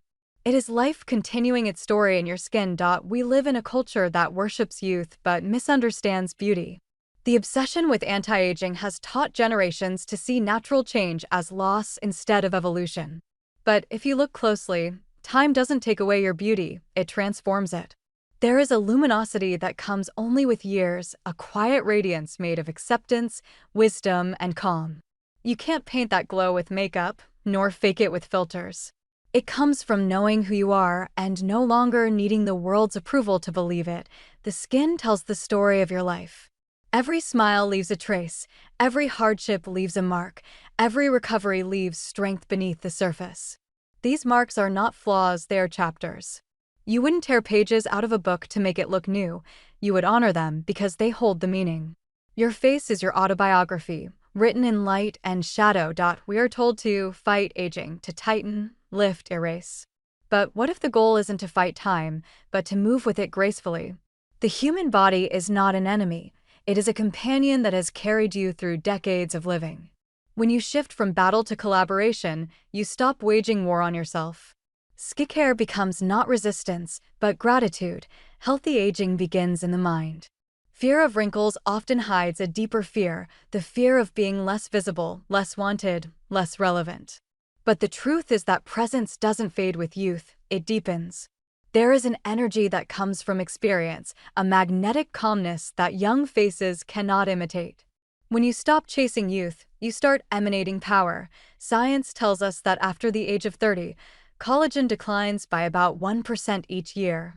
But it also tells us that new collagen still forms when you protect, nourish, and move your body. The message isn't despair, it's opportunity. Every act of care is a signal to your cells that you still value this vessel, this living architecture that holds you. Sunscreen, hydration, sleep, and nutrition aren't trivial habits. They are love letters to your future self. The lines around your eyes are proof that you have laughed. The fine creases near your mouth record thousands of conversations, thousands of smiles. The softness of your skin's texture reflects the tenderness you've learned to give. You don't have to erase these signs. You only have to understand them. The goal is not to look young, it's to look alive. The paradox of aging gracefully is that the less you fight it, the more beautiful you become. Acceptance relaxes the face. Muscles that no longer clench in resistance create natural lift and brightness. Stress and insecurity age us far faster than time itself. Letting go of the constant self-critique frees your body to rest and renew. Presence is the new luxury. When you see someone who radiates calm, it's not their skin tone or contour that draws you in, it's their centeredness. Their face is not a mask, but an open landscape where life moves freely. Beauty at any age is less about symmetry and more about sincerity. The eyes that have seen much but still sparkle with kindness, that is the kind of beauty time cannot touch. Our skin is the border between inner and outer worlds. As we age, that border becomes more transparent, literally and metaphorically. We start to reflect light differently, but we also reflect emotion differently. A young face can hide exhaustion, an older face reveals truth. Yet there is strength in that transparency. It invites authenticity into every interaction. We must also remember that aging is not only biological, it's spiritual. To age well is to stay curious, compassionate, connected. The heart that keeps learning keeps glowing. The mind that stays kind stays young. The soul that continues to create, to forgive, to laugh, that soul never wrinkles. There is grace in slowing down. Modern life pushes constant acceleration, but skin, like nature, thrives in rhythm, not rush. Taking time to cleanse, to massage, to breathe, to moisturize, these are small rituals of belonging. They tell your body, you are still worth time. Each deliberate touch becomes meditation. Patience replaces panic. Instead of staring at lines in harsh light, you start noticing softness in natural light. Instead of counting flaws, you count blessings. Gratitude becomes the ultimate skincare. It floods your body with biochemistry of peace. Gratitude literally lowers inflammation, improves circulation, and releases tension. The face glows not from perfection, but from peace. When you care for your skin, do it as a conversation, not a correction.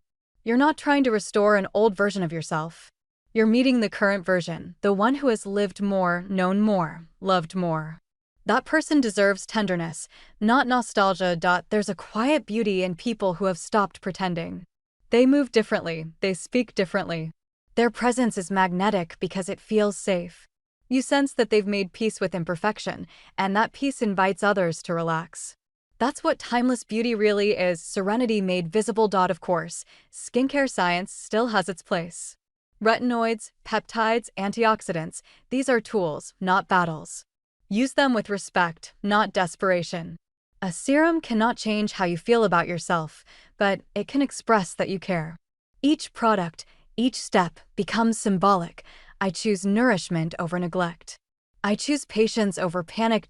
As you age, hydration becomes the quiet hero. The skin loses lipids and moisture, but it also learns efficiency. Think of it like a tree. Older bark may roughen, but its roots deepen. When you feed it regularly, it grows steady, not brittle. Hydration is the language of compassion, soft, sustaining, generous. Sunlight is both friend and foe.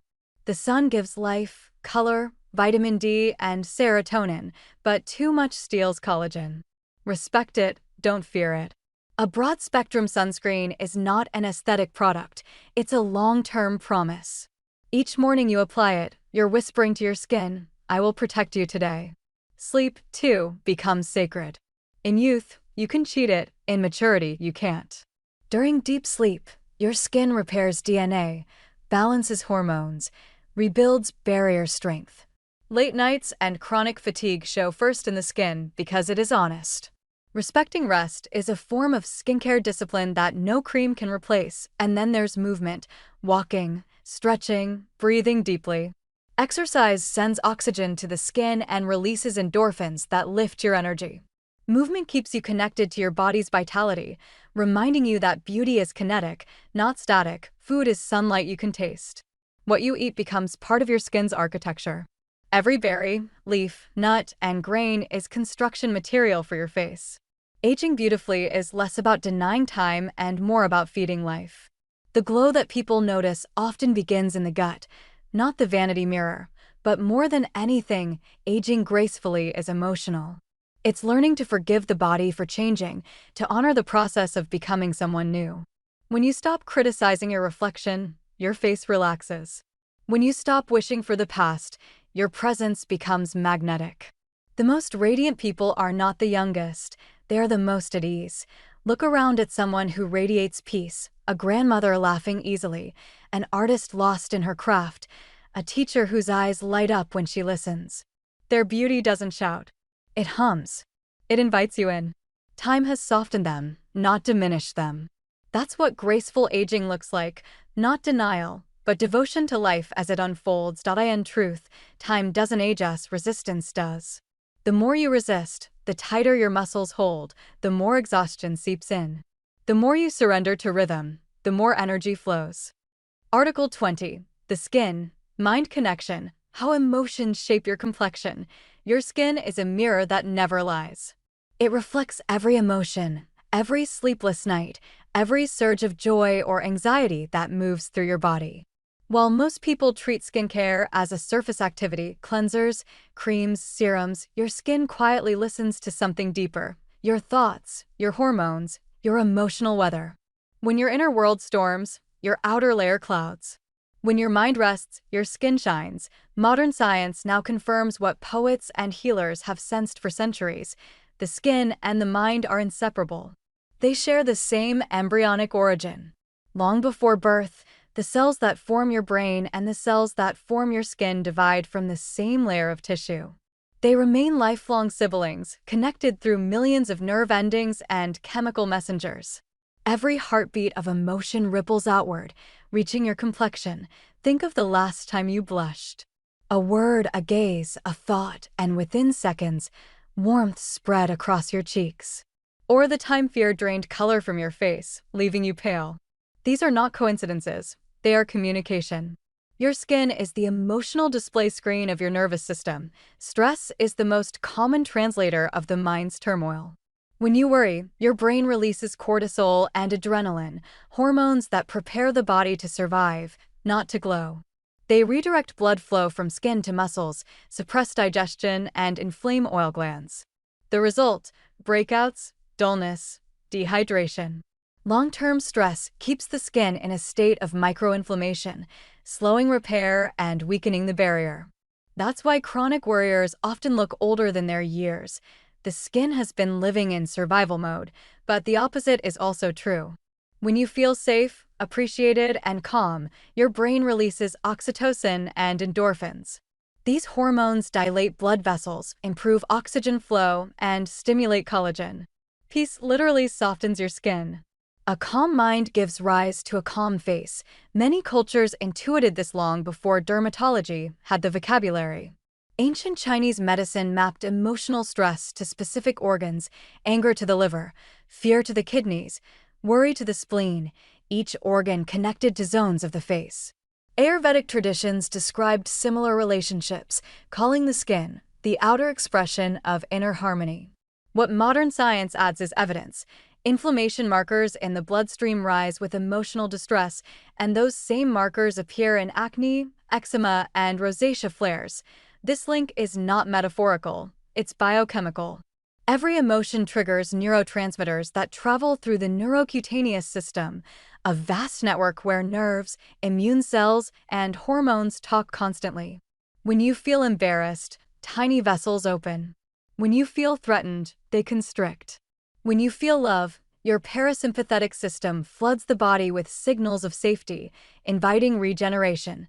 The mind-skin dialogue is especially visible in conditions like eczema or psoriasis.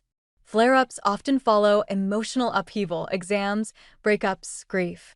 Patients who learn to regulate stress through breathing, mindfulness, or therapy often see improvement even without changing topical medication. The skin doesn't just need products, it needs peace. Consider acne, one of the most emotionally charged skin issues. For many, breakouts trigger shame and self-consciousness, which then increase stress, which worsens acne, a perfect feedback loop.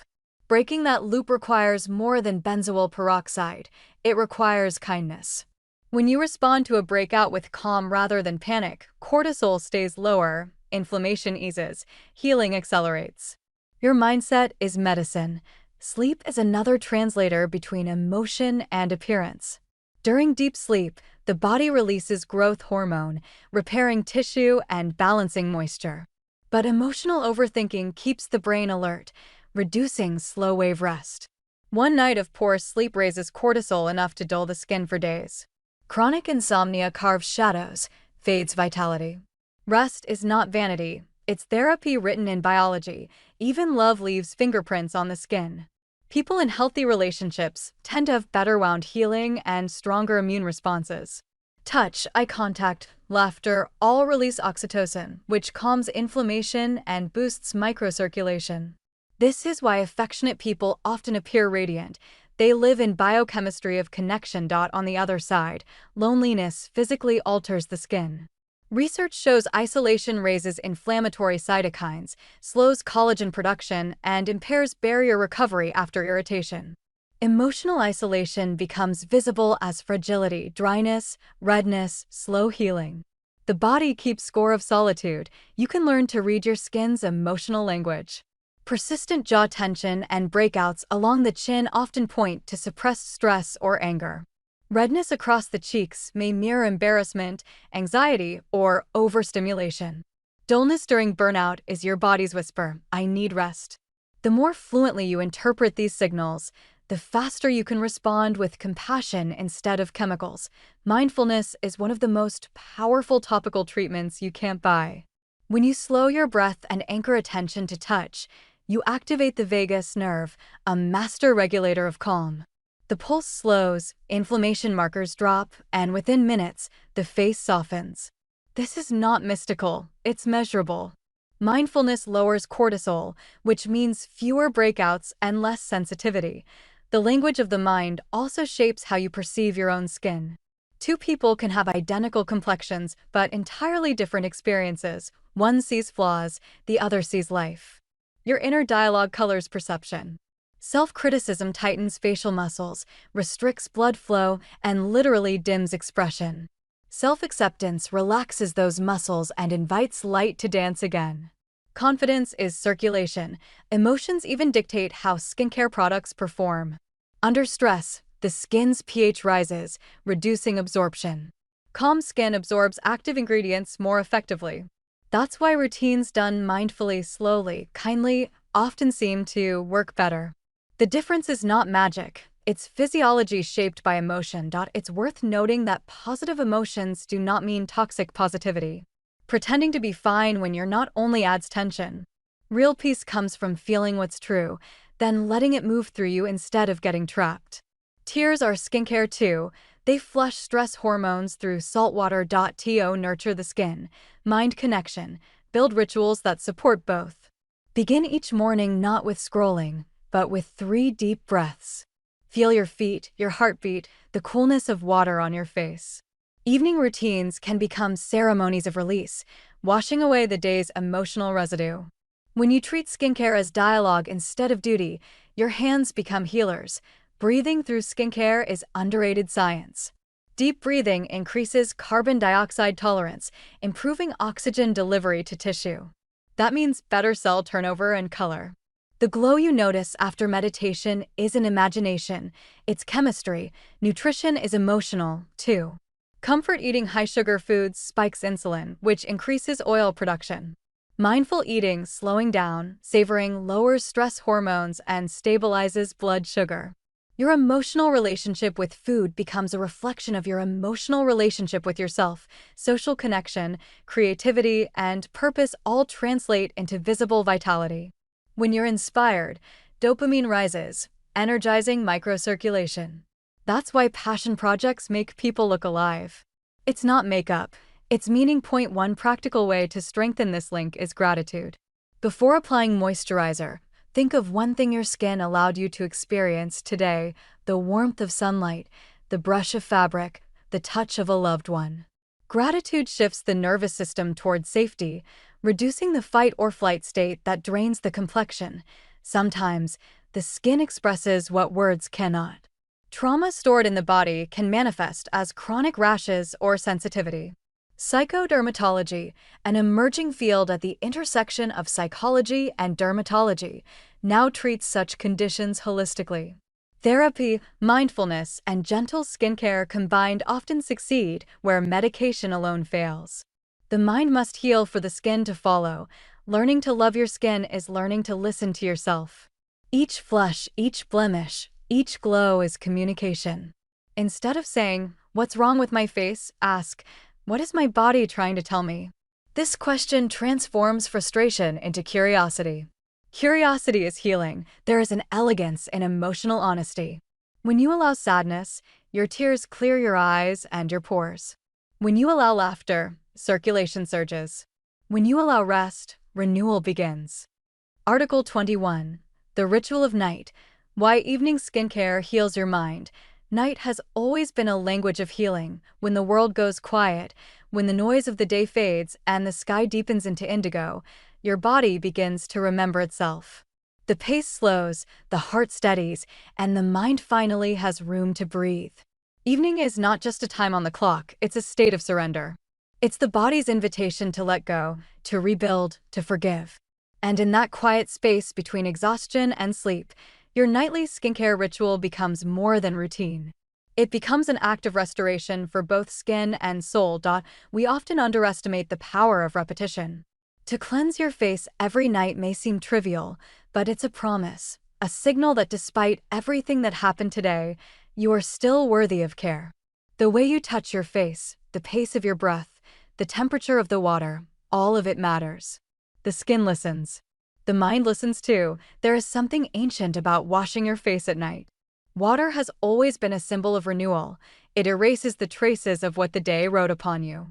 Dust, sweat, makeup, pollution, emotion, they all dissolve under the steady rhythm of water and movement.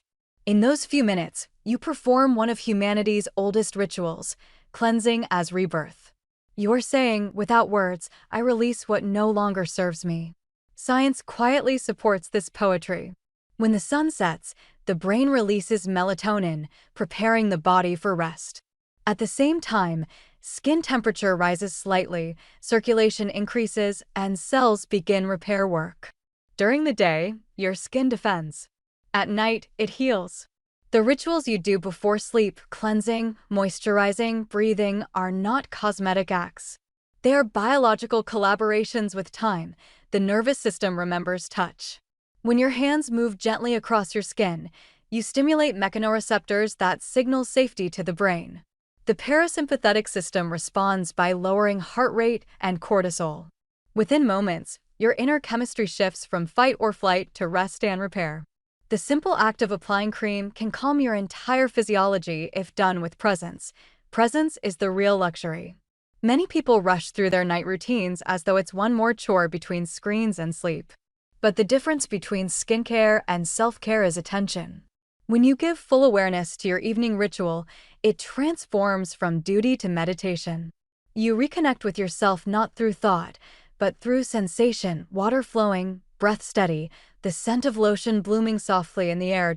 There's something deeply comforting about the dim light of a bathroom at night.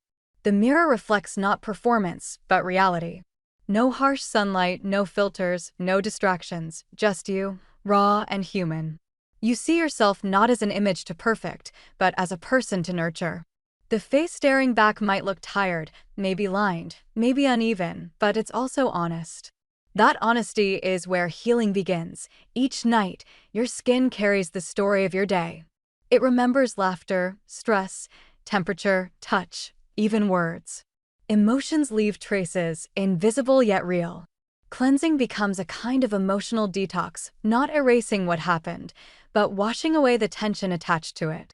When you wipe away makeup, you wipe away roles. When you rinse your face, you rinse off the residue of pretending. What remains is you, soft, unarmored, alive. Many people associate skincare with appearance, but nighttime skincare is about identity. It's the one time of day when you're not performing for anyone. You're not the worker, the parent, the partner, the friend. You are just the person who lives inside your skin. And that person deserves tenderness. Moisturizing at night is more than hydration. It's closure. The way you press cream into your cheeks is like sealing an envelope addressed to your future self. I took care of you tonight. Your morning face will read it as calmness, clarity, and light. Psychologically, rituals help regulate anxiety. The brain craves predictability, and repeated acts signal safety. When you perform the same gentle steps each evening, your body learns that the day is ending and it's safe to rest. Over time, this pattern conditions relaxation faster than medication. Some nights, you will feel too tired. Those are the most important nights to show up anyway. Not because your skin demands perfection, but because your heart needs consistency.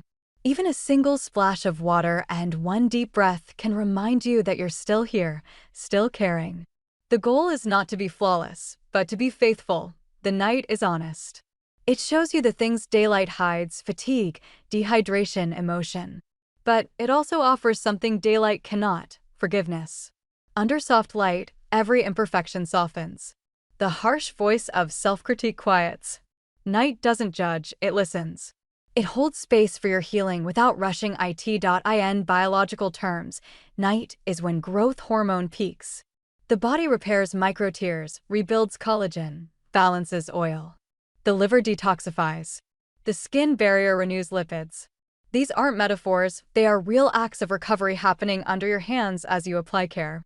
When you skip your routine, you interrupt this collaboration. When you keep it, you amplify it. Beyond biology, there's symbolism. The day is about performance, the night about truth. During the day, we wear faces, literal and metaphorical. At night, we take them off. Skincare becomes a ceremony of unmasking. That is why it feels intimate. You meet yourself again, without decoration, without audience. In that encounter, something shifts.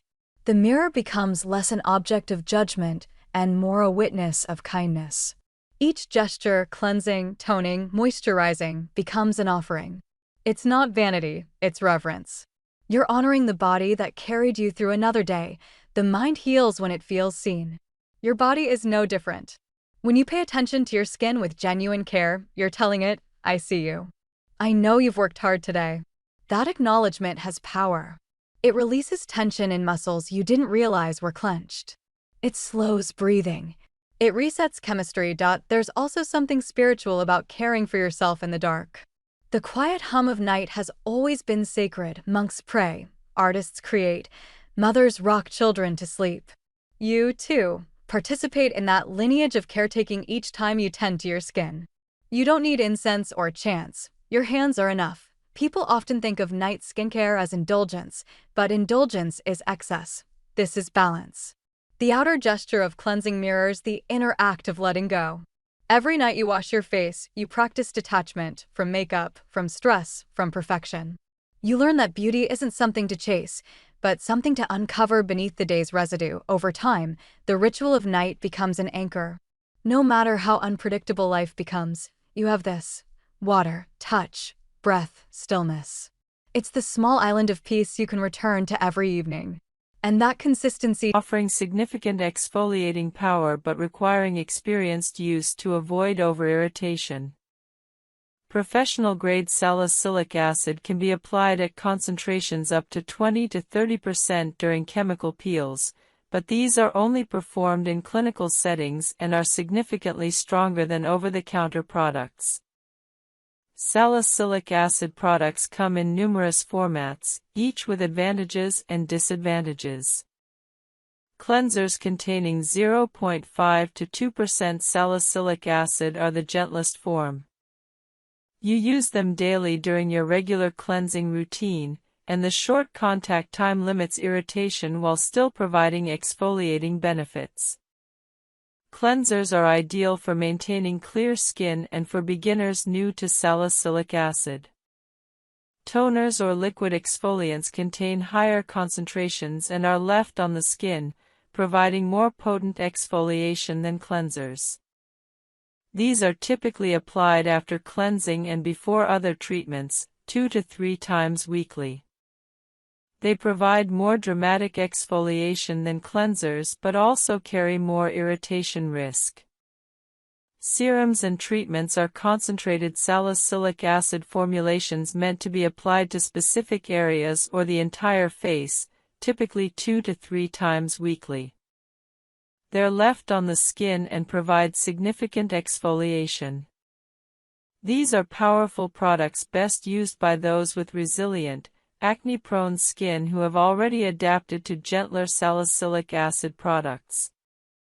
Spot treatments apply high concentrations of salicylic acid directly to individual breakouts for targeted treatment. These are excellent for treating isolated pimples without exfoliating your entire face.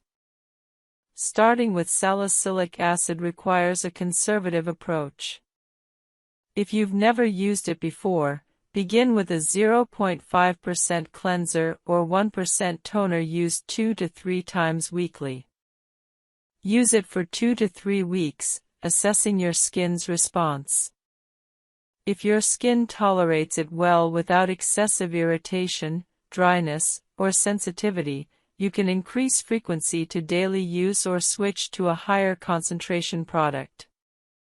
When applying salicylic acid toners or serums, use clean fingertips or a cotton pad to apply evenly across your face, focusing on areas prone to acne. Use about a nickel-sized amount for your entire face. Apply to completely dry skin. Applying to damp skin increases irritation. Allow the product to dry completely before applying other products. Some salicylic acid products are meant to stay on your skin indefinitely, while others are meant to be rinsed off after a specific time. Read instructions carefully.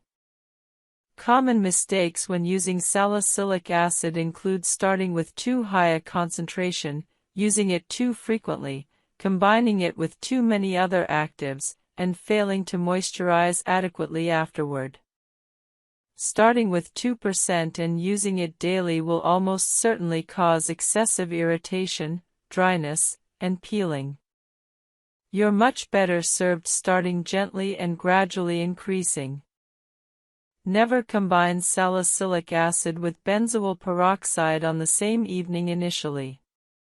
Both are exfoliating actives that can cause significant irritation if used together by someone whose skin isn't accustomed to strong treatments. Once your skin has adapted to each individually, you might combine them cautiously, but build up to this gradually. Salicylic acid makes your skin more sun-sensitive, not severely, but notably. Always use SPF 30+ sunscreen daily when using salicylic acid. This is not optional. Sun exposure can cause post-inflammatory hyperpigmentation in acne-prone skin, and salicylic acid increases this risk. Side effects of salicylic acid are generally mild and resolve with time or reduced usage. Dryness is common, particularly if you're using higher concentrations or frequent applications. Combat dryness by using a good hydrating moisturizer immediately after applying salicylic acid. Mild peeling is normal and actually desirable. It indicates exfoliation is occurring. However, severe peeling suggests you're using too much. Slight irritation and redness may occur initially but typically resolve within 1 to 2 weeks. Some people experience temporary worsening of acne as impurities are brought to the surface, but this purging phase is usually short-lived. Results from salicylic acid appear gradually. After 2 weeks of consistent use, you might notice smoother texture. After 4 weeks, you should see reduced comedones and fewer new breakouts. Most people see significant improvement after 6 to 8 weeks of consistent use. However, salicylic acid works best for comedonal acne, blackheads and whiteheads, and mild inflammatory acne. For severe inflammatory or cystic acne, combining salicylic acid with other treatments like benzoyl peroxide or prescription retinoids is often necessary. Salicylic acid is safe for long-term use. Many people successfully maintain clear skin using salicylic acid indefinitely as their primary exfoliation and treatment method. However, occasionally, skin can become desensitized to salicylic acid if used continuously for extended periods. If you notice that salicylic acid that previously worked well seems less effective, take a 1 to 2 week break, then resume using it. This often restores its effectiveness. Alternatively, you can rotate between salicylic acid and other exfoliants like glycolic acid to prevent desensitization. Guide 5. Benzoyl peroxide, Comprehensive Guide to Bacterial Killing and Inflammatory Acne Treatment. Benzoyl peroxide is one of the most effective and widely recommended acne treatments by dermatologists. Unlike salicylic acid, which primarily removes dead skin cells and excess oil, benzoyl peroxide specifically targets the acne-causing bacterium 𝑭𝒂𝒄𝒊𝒂𝒍 acnes. Understanding benzoyl peroxide's mechanism, concentrations, and proper application is crucial for maximizing its effectiveness while minimizing side effects. Benzoyl peroxide works through a unique mechanism. It generates reactive oxygen species that directly kill bacteria. This is fundamentally different from antibiotics, which the bacteria can develop resistance to. Bacteria cannot develop resistance to benzoyl peroxide because it works through oxidative stress rather than targeting specific bacterial proteins. This makes benzoyl peroxide an invaluable tool in acne treatment, particularly since antibiotic resistance is an increasingly serious problem in dermatology. Beyond bacterial killing, benzoyl peroxide has anti-inflammatory effects, helping reduce the redness and swelling associated with inflammatory acne. It also has mild sebum-reducing properties and may help with some degree of comedone reduction, though it's less effective for this than salicylic acid. Benzoyl peroxide comes in concentrations ranging from 2.5% to 10%, with some over-the-counter products going up to 10% and prescription-strength versions available at higher concentrations. Interestingly, studies show that 2.5% benzoyl peroxide is roughly equivalent in effectiveness to 10% benzoyl peroxide. The higher concentration doesn't necessarily mean better results. It primarily means more potential for irritation. Therefore, it's prudent to start with 2.5% and only increase concentration if needed. Benzoyl peroxide comes in multiple product formats. Cleansers containing 2.5 to 5% benzoyl peroxide gently incorporate this ingredient into your daily cleansing routine. These are appropriate for maintenance or mild acne. Spot treatments allow you to apply high concentrations directly to individual pimples. Serums or leave-on treatments apply benzoyl peroxide across your entire face and are left on the skin. These can be used daily or as directed. Gels and creams are thicker formulations that may have different absorption characteristics depending on your skin type. Starting with benzoyl peroxide requires similar caution as salicylic acid. If you're new to benzoyl peroxide, begin with a 2.5% product, ideally in a cleanser format or spot treatment, used once daily. Most people find evening application easier than morning application since benzoyl peroxide doesn't require sun protection and can be easily washed off in the morning. After 1 to 2 weeks, assess your skin's tolerance. If you're experiencing mild irritation or dryness but your acne is improving, continue. After 2 to 3 weeks, if your skin tolerates the product well, you can increase frequency to twice daily or increase the concentration to 5%. Application technique is critical. Apply benzoyl peroxide to completely clean, completely dry skin. This is more important with benzoyl peroxide than with most other products. If your skin is even slightly damp, benzoyl peroxide will irritate more readily. Allow your cleanser to fully absorb and dry, then apply benzoyl peroxide. Use a small amount, about the size of a pea for your entire face if using a leave-on product, or a slightly larger amount for spot treatment. Apply gently, allowing the product to absorb fully before applying other products. Benzoyl peroxide has a particular drawback: it bleaches fabrics and hair. If you apply it to your face, it can bleach your pillowcase, bedding, towels, and hair. Many people apply benzoyl peroxide in the evening and wash it off in the morning with their cleanser to avoid this issue. If you apply it in the morning, be extremely careful not to get it on your hair, eyebrows, or any colored clothing. Some people apply it as a spot treatment right before bed, allowing it to work overnight before being washed off in the morning. If bleaching is a concern, you might prefer using benzoyl peroxide in a wash-off cleanser format where the contact time is brief. Side effects of benzoyl peroxide are generally more significant than salicylic acid. Dryness is very common, particularly with higher concentrations or frequent applications. Combat this by using an excellent moisturizer after applying benzoyl peroxide. Some people find that benzoyl peroxide dries their skin excessively even at 2.5% concentration. If this is you, try reducing frequency to every other day or using it only as a spot treatment. 8 plugs that promote acne formation. By removing these cells, exfoliation prevents cum-dun formation and allows treatment products to penetrate more effectively. There are 2 primary exfoliation categories: physical and chemical.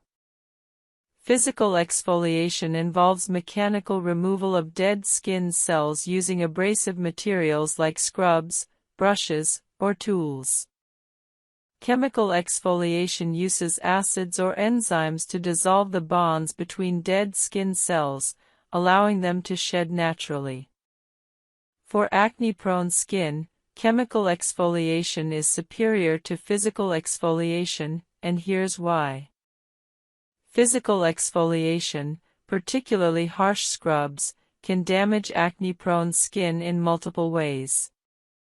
When you scrub inflamed acne lesions, you irritate them further, increase inflammation, and can rupture the follicle wall, spreading bacteria and sebum deeper into the skin.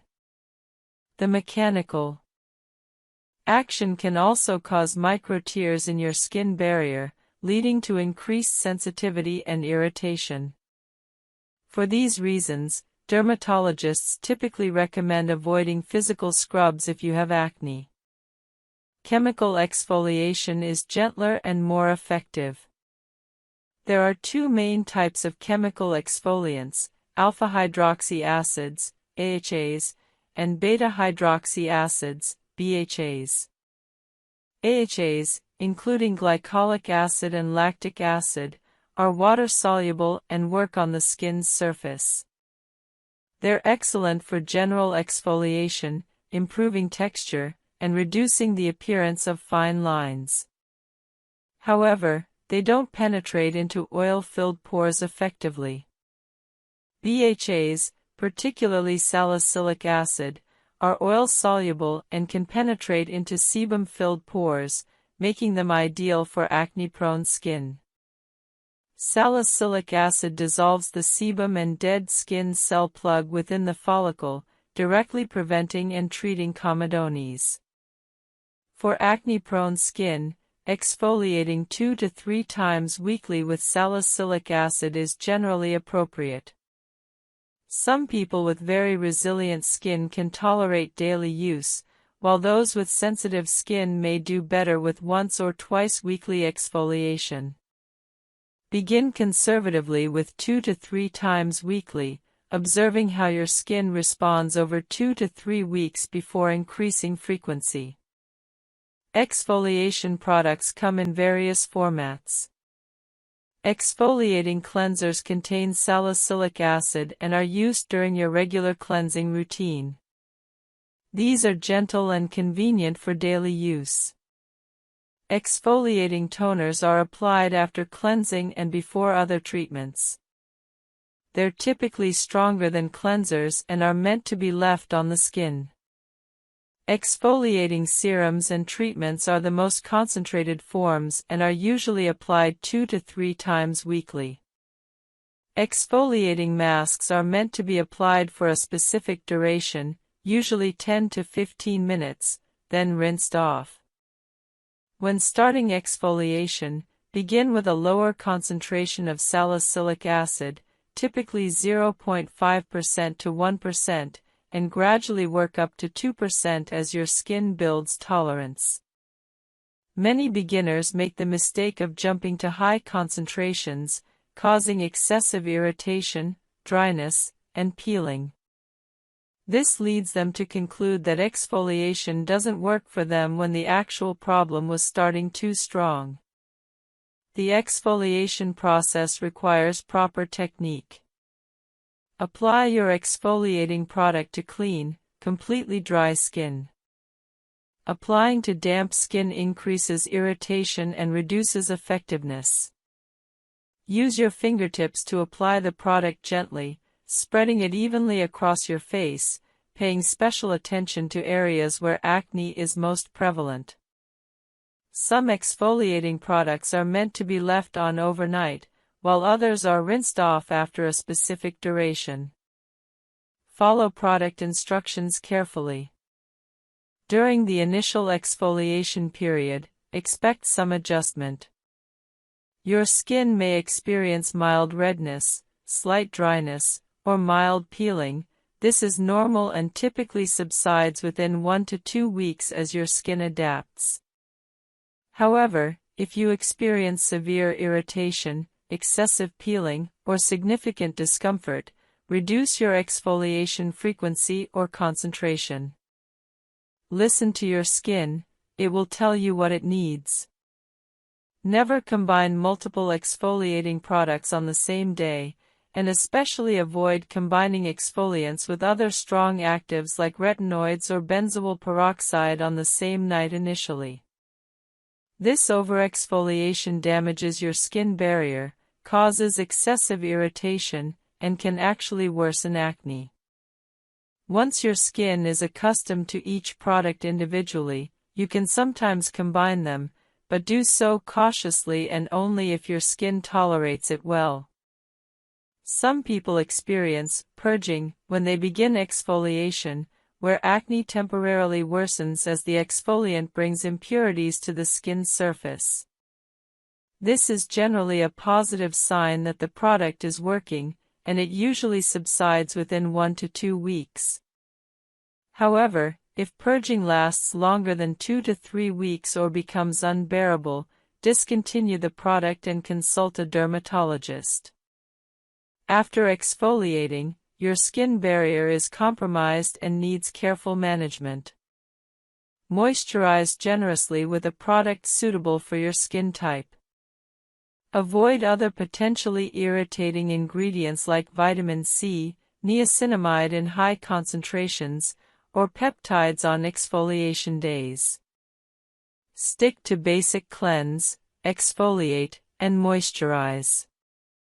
Use sunscreen religiously, as exfoliated skin is more susceptible to UV damage. Seasonal variations affect exfoliation needs. During winter, when skin is naturally drier, you may need to reduce exfoliation frequency. During summer, when skin is oilier and more resilient, you might tolerate more frequent exfoliation. Listen to your skin and adjust accordingly. Results from regular exfoliation appear gradually. After 4 weeks of consistent exfoliation with salicylic acid, you should notice smoother texture, fewer comedones, and generally improved skin clarity. Acne lesions should appear flatter and less inflamed. However, exfoliation is most effective as part of a comprehensive acne treatment plan, not as a standalone solution. Guide 4. Salicylic acid, the science, concentrations, and complete application guide. Salicylic acid has been a cornerstone of acne treatment for decades, and understanding its mechanism and proper use is essential for anyone dealing with acne. Salicylic acid is a beta-hydroxy acid, BHA, meaning it's oil-soluble. This oil solubility is what makes it particularly effective for acne-prone skin. It can penetrate into oil-filled pores where other water-soluble ingredients cannot reach. Salicylic acid works through multiple mechanisms. First, it acts as a keratolytic, meaning it helps dissolve the protein bonds between dead skin cells, promoting cell shedding. Inside the follicle, it dissolves the sebum and dead skin cell mixture that forms comedone plugs. Second, it has mild antibacterial properties, helping reduce bacterial colonization within blocked pores. Third, it has anti-inflammatory effects, reducing the redness and irritation associated with acne lesions. Fourth, it can stimulate cellular turnover, promoting healthier skin overall. Salicylic acid comes in various concentrations, typically ranging from 0.5% to 2%. The concentration directly correlates with effectiveness and also with irritation potential. A 0.5% solution is very gentle, making it suitable for sensitive skin or those new to salicylic acid. A 1% solution is considered standard for most people with acne-prone skin, providing a good balance between effectiveness and tolerability. A 2% solution is the maximum recommended concentration for at-home use. Article 11. Natural remedies that actually work for acne, and which to avoid. Point 1. The modern obsession with natural today, more people than ever are turning to natural skincare. We crave purity, simplicity, and safety, especially after years of harsh chemicals and over-medicated routines. But natural does not always mean safe, and chemical does not always mean bad. After all, water and oxygen are chemicals too. The real goal is not to reject science, but to use nature's power intelligently, combining ancient remedies with modern understanding. Point 2. Understanding acne before you treated acne forms when oil glands overproduce sebum, dead skin cells clog pores, and bacteria multiply. Inflammation then turns these clogged pores into pimples, blackheads, or cysts. Natural remedies can help by calming inflammation, killing bacteria, and balancing oil, but only if you choose the right ones and stay consistent. Point 3. The role of inflammation in acne. Acne is an inflammatory condition, not just a hygiene issue.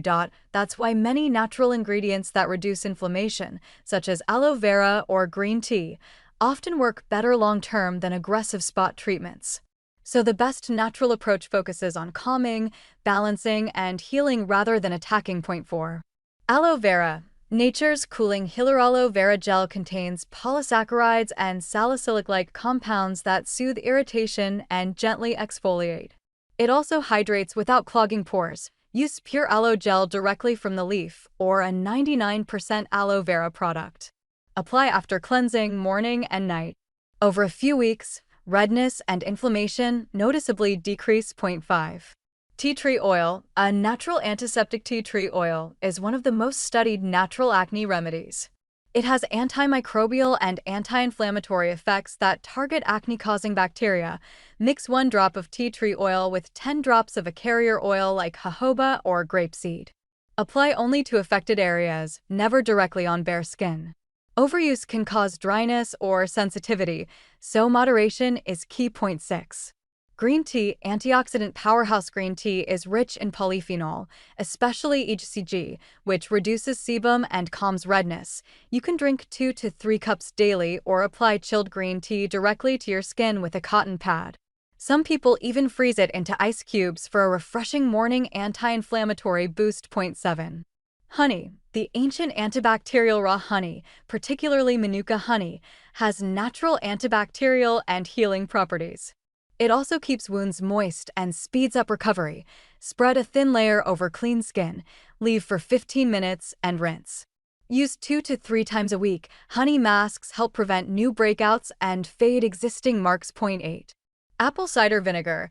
Use with extreme caution. Apple cider vinegar has gained a cult following for its antibacterial and exfoliating abilities.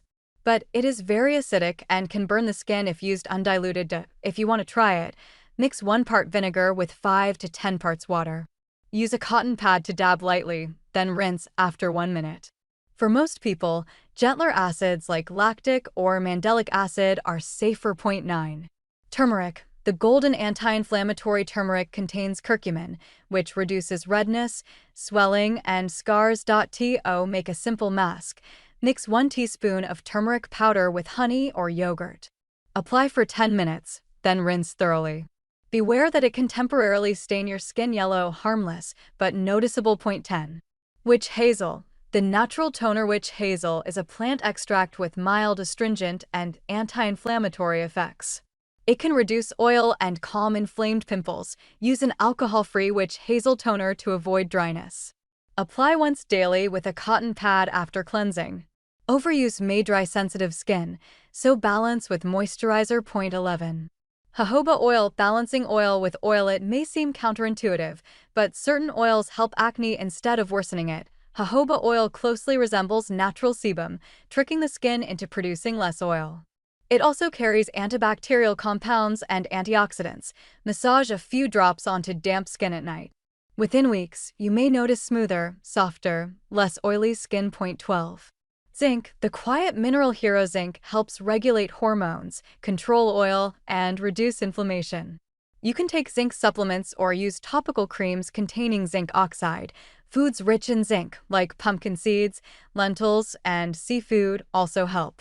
Most people see clearer skin within 2 months of consistent intake. Point 13. Oatmeal. Gentle and calming oats contain beta-glucans that soothe irritation. An oatmeal mask can calm redness and restore moisture. Blend oats with warm water or honey. Apply for 15 minutes and rinse. It's safe for daily use, even on sensitive skin. Point 14. Ice therapy. Simple but effective. Ice doesn't cure acne but reduces swelling fast. Wrap an ice cube in a soft cloth and press on inflamed pimples for 30 seconds. This constricts blood vessels and eases redness before events or filming days. It's a natural way to calm without chemicals. Point 15. Natural remedies to avoid. Not every natural ingredient is skin-friendly. Avoid the following common mistakes. Lemon juice, too acidic, can cause burns and pigmentation. Baking soda alters pH and destroys barrier lipids. Toothpaste full of irritants, not designed for skin. Coconut oil, comedogenic, clogs pores despite being natural. Essential oils without dilution, risk of chemical burns. Natural should never mean careless. Point 16. The diet connection. Natural remedies work best when paired with natural eating. A clean diet reduces inflammation internally. Add fruits, vegetables, omega-3 rich foods, and plenty of water. Reduce dairy and processed sugar. The fewer processed foods you eat, the clearer your skin becomes. Point 17. Lifestyle and stress. No remedy works if stress hormones run wild. Sleep deprivation and anxiety fuel acne. Incorporate meditation, breathing exercises, or evening walks. Combine inner peace with outer care. Your skin reflects your state of mind. Point 18. How to build a natural acne routine. Morning. Cleanse with gentle natural soap or aloe cleanser. use green tea or witch hazel toner. Moisturize with aloe or jojoba oil. Apply sunscreen, always essential. Evening, cleanse again. Apply diluted tea tree or azelaic acid serum. Seal with honey or centella moisturizer. Use turmeric or oat mask twice weekly. Consistency transforms these steps into results. Point 19. Combining natural and modern science, the best routines merge both worlds. You can pair a dermatologist-prescribed retinoid with natural calming ingredients like centella or oat extract. Use green tea alongside sunscreen for antioxidant protection. Science and nature can complement, not compete. Point 20. Patience and realistic expectations. Natural remedies take time. You might see results after 4 to 6 weeks, not overnight. But improvements from natural care are often more stable and sustainable because they work with your skin, not against it. Think long-term. Every day of gentle, consistent care is a step toward stronger, calmer skin. Point 21. The emotional impact of going natural, switching to natural remedies, can feel empowering. It reconnects you with your body and the earth. But remember, natural skincare is not a religion. Don't feel guilty for using modern treatments when necessary. The best skincare philosophy is flexibility, using what works, with mindfulness and respect for your skin's individuality. Point 22. The long game, nature and consistency. The skin's natural cycle takes about 1 month. Each cell that dies and renews reflects the care you've given it. Stay consistent with gentle, nature-inspired rituals. Over time, acne becomes less frequent, scars fade, and your complexion stabilizes. The real miracle isn't in the honey, tea tree oil, or aloe. It's in your discipline and belief that slow, kind care can transform your skin from the inside out. Article 12. Treating body acne, back, chest, and shoulder breakouts. Point 1. Why body acne deserves more attention. Most skincare advice focuses on the face. But acne doesn't stop there. For many people, it extends to the back, chest, and shoulders. These areas have larger oil glands and thicker skin, which makes them more prone to clogging. Body acne can be painful, itchy, and confidence-draining, especially during summer or before social events. The good news: it's treatable and often easier to manage than facial acne once you understand the triggers. Point 2. What causes body acne? Body acne develops through the same process as facial acne: clogged pores, excess sebum, bacteria, and inflammation. But several unique factors make body acne worse: sweat, friction from clothes, backpacks, and even laundry detergent residues all contribute. When combined with heat and humidity, the back becomes the perfect breeding ground for acne-causing bacteria. Point 3. The role of sweat and friction. Sweat itself doesn't cause acne. It's the combination of sweat and tight clothing that traps moisture and bacteria against your skin. This creates an environment where pores get blocked and inflammation begins. Wearing tight gym wear for hours after exercising is one of the most common triggers. Always shower immediately after sweating heavily, and avoid synthetic fabrics that trap heat. Point 4. Common mistakes that make body acne worse. Many people scrub their back and chest aggressively, thinking it will clean the acne away. In reality, that irritation breaks the barrier and spreads bacteria. Other common mistakes include using hair conditioner that drips down the back, leaving residue, or sleeping in sweaty clothes. Acne thrives in trapped heat, oil, and friction. The fix is gentle cleansing and breathable fabrics, not punishment. Point 5. The difference between body acne and folliculitis. Not every bump on your back is acne. Folliculitis, inflammation of hair follicles, often looks similar but feels itchier and spreads faster. Folliculitis is usually caused by yeast or bacteria, not oil glands. If bumps are very small, red, and itchy, especially after sweating, you might have fungal acne. The treatment is slightly different and includes antifungal washes or creams. Point 6. Step 1. The right cleansing routine. Cleansing is your first line of defense. Use a salicylic acid, ⑭ body wash, or a benzoyl peroxide wash once daily. These ingredients remove oil, clear pores, and kill bacteria effectively. Massage the wash into affected areas and let it sit for 2 to 3 minutes before rinsing. Don't rush, contact time matters. After showering, pat dry with a clean towel. Never rub. Point 7. Step 2. Exfoliate wisely. Exfoliating removes dead skin and keeps pores open. Use chemical exfoliants like glycolic acid or lactic acid once or twice a week. Avoid harsh body scrubs or loofahs. They can tear inflamed skin. Instead, use a soft washcloth or chemical exfoliant pads. Consistency matters more than intensity. 8. Step 3. Moisturize the right way. Dry skin leads to more oil production. So even oily or acne-prone areas need hydration. Choose lightweight, non-comedogenic lotions with ingredients like niacinamide, ceramides, and hyaluronic acid. Avoid thick butters or oils such as coconut oil, which can clog pores. 9. Step 4. Treat targeted breakouts for stubborn spots. Apply benzoyl peroxide gel, 2.5 to 5%, or azelaic acid cream after showering. If you prefer natural options, tea tree oil, diluted, or niacinamide serum can help reduce inflammation without harshness. Spot treat daily until inflammation subsides. 10. Step 5. Protect your skin from sweat and heat. Wear loose, breathable fabrics made of cotton or bamboo. Avoid sitting in sweaty clothes or gym gear. If you must wear a backpack often, place a soft cotton layer between the strap and your back to reduce friction. Remember, airflow prevents bacterial buildup.